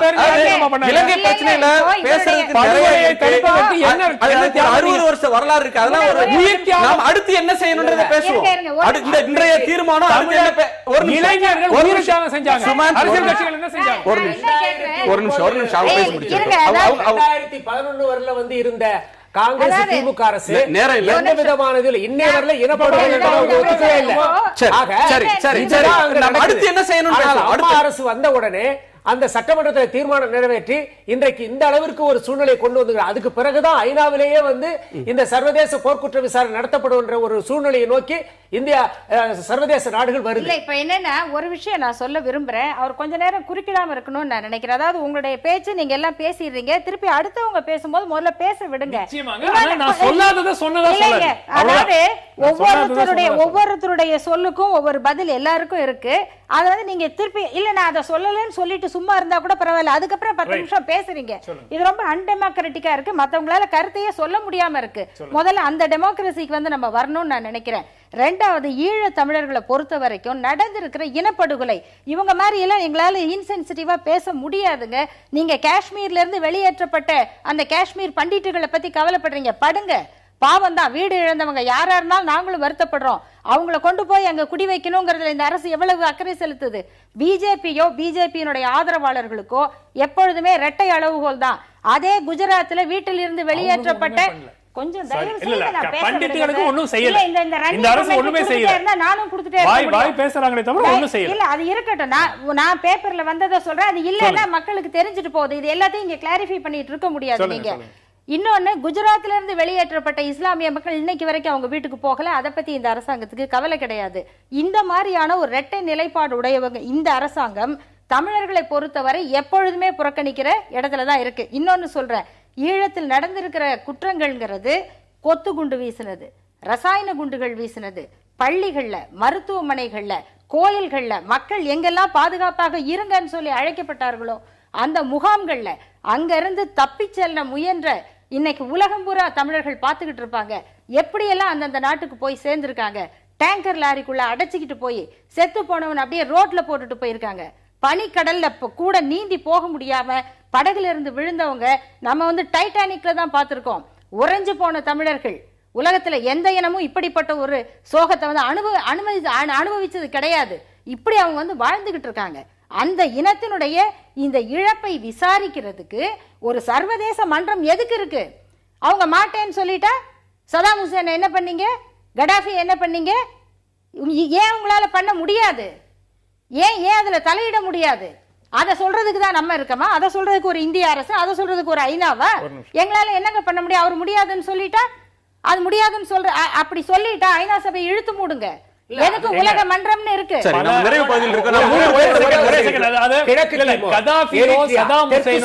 இந்த நாடுகள்லாம் வந்து போர்க்குற்ற விசாரணை வந்து உடனே எடுத்துக்கல. சர்வதேச நாடுகள் அழுத்தம் கொடுத்து அதன் பிறகுதான் எடுத்துக்கொள்ளப்பட்டது. இன்றைக்கு அந்த நாடுகள்லாம் விடுதலை பெற்றிருக்கு. மிலோசேவிச் இனப்படுகொலை செய்தவர் வந்து 16 ஆண்டு காலம் தண்டிக்கப்பட்டு சிறையிலேயே வந்து அவர் செத்து படிச்சாரு. ஆக இப்படிப்பட்ட நிலைமையில் இருக்கும்போது நாம் வந்து எல்லோரும் ஒரு ஒருங்கிணைந்த முறையில இந்திய அரசுக்கும் அல்லது சர்வதேச நாடுகளுக்கும் உலக தமிழர்கள் வந்து இன்னைக்கு செஞ்சிட்டு இருக்காங்க. அவருடைய அரசு அதற்கு தொடர்ந்து பாடுபட வலியுறுத்தும். நன்றி மணி. இதுல வந்து ஒரு தொடங்குன இடத்துக்கே வந்துட்டோமான்னு தெரியல. இதுல ஒரே ஒரு நேர்கோட்டுக்குள்ள வந்துருச்சு. ஒரு ஓராண்டுக்கு முன்னாடி இலங்கை ஒரு பக்கம், இந்தியா வேறொரு குரல்ல, அமெரிக்கா வேற குரல்ல பேசிச்சு. இப்போ அமெரிக்கா, இங்கிலாந்து, இந்தியா, இலங்கை எல்லோரும் சேர்ந்து ஒரே குரல்ல பேசுறதை பார்க்கிறோம். இதனுடைய போக்கு அப்படின்றது காலங்கடத்துற ஒன்றா இருக்குமா, அல்லது தமிழர்களுக்கு சின்ன அளவுலையாவது ஒரு நீதி அங்க பரிபாலனம் கிடைக்கும் அப்படின்னு நம்பலாமா? இல்லை, இது ஒரு விதத்தில் காலம் கடத்துறது தான், அதில் மாற்றுக்கிறதுக்கு இடம் கிடையாது. இதில் ரொம்ப துரதிருஷ்டவசமான ஒரு ஐரணி என்னென்னா ஐநா மன்றம் முதல்ல நீங்கள் சொன்ன மாதிரி நாங்கள் தவறிவிட்டோம் என்று வருத்தம் தெரிவித்தது. ஆனால் ஐநா மன்றத்தில் இருக்கக்கூடிய அத்தனை உறுப்பு நாடுகளும் இன்று வேறு மாதிரியான முடிவு எடுக்கின்றன. இதுதான் இன்னைக்கு புவிசார் அரசியல். அதை நம்ம எப்படி சொன்னாலும் இதை யாரும் புண்படுத்துவதற்காகவோ அல்லது இந்த உணர்வுகள் இல்லாமலோ பேசவில்லை. தயவு செஞ்சு யதார்த்தத்தை பாருங்கன்னு தான் பேசுகிறோம். ஒன்று. இரண்டாவது பெரிய அளவில் இதில் நீதி கிடைக்கும் என்ற நம்பிக்கை எல்லாம் இல்லை. ஆனால் ஆம்னஸ்டி இன்டர்நேஷனல் உட்பட இதை ஒரு ஸ்டெப் ஃபார்வர்டு, சின்ன ஸ்டெப் ஃபார்வர்டுன்னு சொல்றாங்கன்னா ஐ திங்க் கொஞ்சம் வெயிட் பண்ணி தான் பார்க்கணும். வேற என்ன ஆப்ஷன் உங்களுக்கு? தயவு செஞ்சு அதை சொல்லுங்க. இதோட இன்னொரு ஆப்ஷன், இன்னொரு பார்ட் ஆஃப் த காயின் என்னன்னு கேட்டீங்கன்னா உங்களுக்கு ஆப்ஷன் கிடையாது. ஆக இந்த யதார்த்தத்தையும் நாம் புரிந்து கொள்ள வேண்டும். ஆம்னஸ்டி இன்டர்நேஷனல் கூட சர்வதேச போர்க்குற்ற விசாரணை தான் வலியுறுத்துது. பட் இந்த தீர்மானத்தை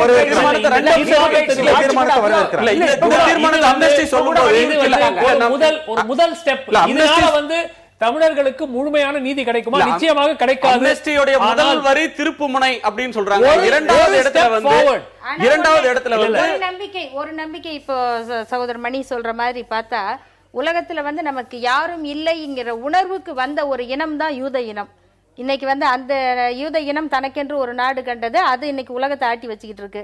அநேகமாக தமிழர்களும் அப்படியான ஒரு முற்போக்கு இடத்தை நோக்கி போவாங்கன்னு நான் நம்புறேன். இதே உங்க நிறைவு கருத்தா இருக்கு. நம்ம தொடர்ந்து பேசலாம். நம்ம இலங்கை தமிழர் பிரச்சனையை ஒரு முக்கியமான கட்டத்தை எட்டி இருக்கிற நாளில் பேசுகிறோம். தமிழ்நாடு சட்டமன்ற தேர்தல் வரக்கூடிய காலகட்டத்தில் இது இலங்கையில் தேர்தல் நடந்தாலோ அல்லது ஜெனீவாவில் இந்த கூட்டம் 2 ஆண்டுக்கு 1 ஆண்டுக்கு ஒரு முறை நடந்தாலோ இந்த பிரச்சனையை பேசுகிற ஒரு நிலைமை இருக்கு. இன்னைக்கு போட்டிருக்கிற தீர்மானத்தில் கூட 16-18 மாதங்கள் கழித்து இதை பத்தி விவாதிக்கலாம்னு சொல்லியிருக்காங்க. நீதி கிடைப்பதற்கான கதவு முழுமையாக மூடப்படவில்லை. அது வரைக்கும் நம்பிக்கையோட காத்திருங்கன்றீங்க. காத்திருக்கலாம். இன்னொரு இந்த பிரச்சனையை நாம் பேசுவதற்கே இன்னும் எத்தனை காலம் ஆகும் அப்படின்ற சந்தேகம் எனக்குள்ள எழுது. ஏன்னா வேற அரசியல் பிரச்சனைகள் தலைப்புச் செய்திகளாக இடம்பெறக்கூடும் அடுத்து வரக்கூடிய நாட்கள்ல. இலங்கையில தேர்தலும் வரப்போறதுல அண்மை காலத்துல. அதனால திரு நியூமன் அவருடைய நிறைவு கருத்தோடு நாம் நிறைவு செய்யலாம். திரு நியூமன், இந்த தீர்மானத்தினுடைய எதிர்காலம் என்னவாக இருக்கும்? இந்த தீர்மானத்தினால் தமிழர்களுக்கு என்ன மாதிரியான நன்மை கிடைக்கும்? இதை முற்றா அவநம்பிக்கையோட தான் பார்க்கணுமா என்பதை உங்களுடைய நிறைவு கருத்தை சுருக்கமா பதிவு செய்யும். இந்த கருத்துக்களை இப்போ எடுத்துட்டு வந்திருக்கிற இந்த ரெசல்யூஷனை முழுமையா இவங்க நடைமுறைக்கு எடுத்துட்டு வந்தா தமிழ் மக்களுக்கு நிச்சயமாக நிறைய நன்மைகள் ஏற்படுற வாய்ப்புகள் இருக்கு. ஆனால் அதே நேரத்தில் இப்போ போன வாரம் நீங்க பாத்தீங்கன்னாக்கா அப்படி நிறைப்படாத பட்சத்தில் போன வாரம் பாத்தீங்கன்னா சிரியாவை ஐநா சபையினுடைய செக்ரட்டரி ஜெனரல் ஐசிசிக்கு ரெஃபர் பண்ணியிருக்காரு. இந்த இதை ஐசிசிக்கு ரெஃபர் பண்ணணும், இந்த மாதிரி நடைமுறைக்கு எடுத்துட்டு வரலனா இதுதான் ஒரு நல்ல ஒரு தீர்வு. தமிழ்நாட்டில் கூட ஏறக்குறைய ஒரு 10 லட்சம் மக்கள் கையெழுத்து போட்டிருக்காங்க. ரெஃபர் இந்த இலங்கை கேஸை போர்க்குற்ற விசாரணையை ஐசிசிக்கு ரெஃபர் பண்ணணும்னு. இந்த ஐசிசிக்கு ரெஃபர் பண்றதை விட்டா வேற எந்த ஒரு தீர்வும் இருக்காது. 1.5 ஆண்டு காலத்துக்கு பிறகு இவங்க இந்த பிரேரணையை நடைமுறைக்கு எடுத்துட்டு வராத பட்சத்தில். மிக்க நன்றி. 1.5 ஆண்டுகள் காத்திருக்கலாம். அதற்குள் ஏதேனும் முன்னேற்றங்கள் அங்கு இல்லைன்னா இன்டர்நேஷனல் கிரிமினல் கோர்ட் எனப்படக்கூடிய சர்வதேச குற்றவியல் நீதிமன்றத்திற்கு இந்த வழக்கை ஐநா மன்றமே பரிந்துரைக்க வேண்டும் அப்படின்ற ஒரு கருத்தை சொல்லியிருக்கீங்க. உங்க நம்பிக்கையும் அதே நேரத்தில் எச்சரிக்கையும் கலந்த ஒரு 2 கருத்துக்களை சொல்லியிருக்கீங்க. உங்கள் கருத்துக்களுக்கு நன்றி. இலங்கை தமிழர் பிரச்சனையில் நீதி கிடைப்பதற்கு நீண்ட காலம் காத்திருக்க வேண்டும் அப்படின்ற ஒரு கருத்தா நிறைவா எழுது. அரங்கு கருத்துக்களை பகிர்ந்து கொண்டமைக்காக உங்கள் நால்வருக்கும் நன்றி. மீண்டும் சந்திப்போம். நன்றி, வணக்கம்.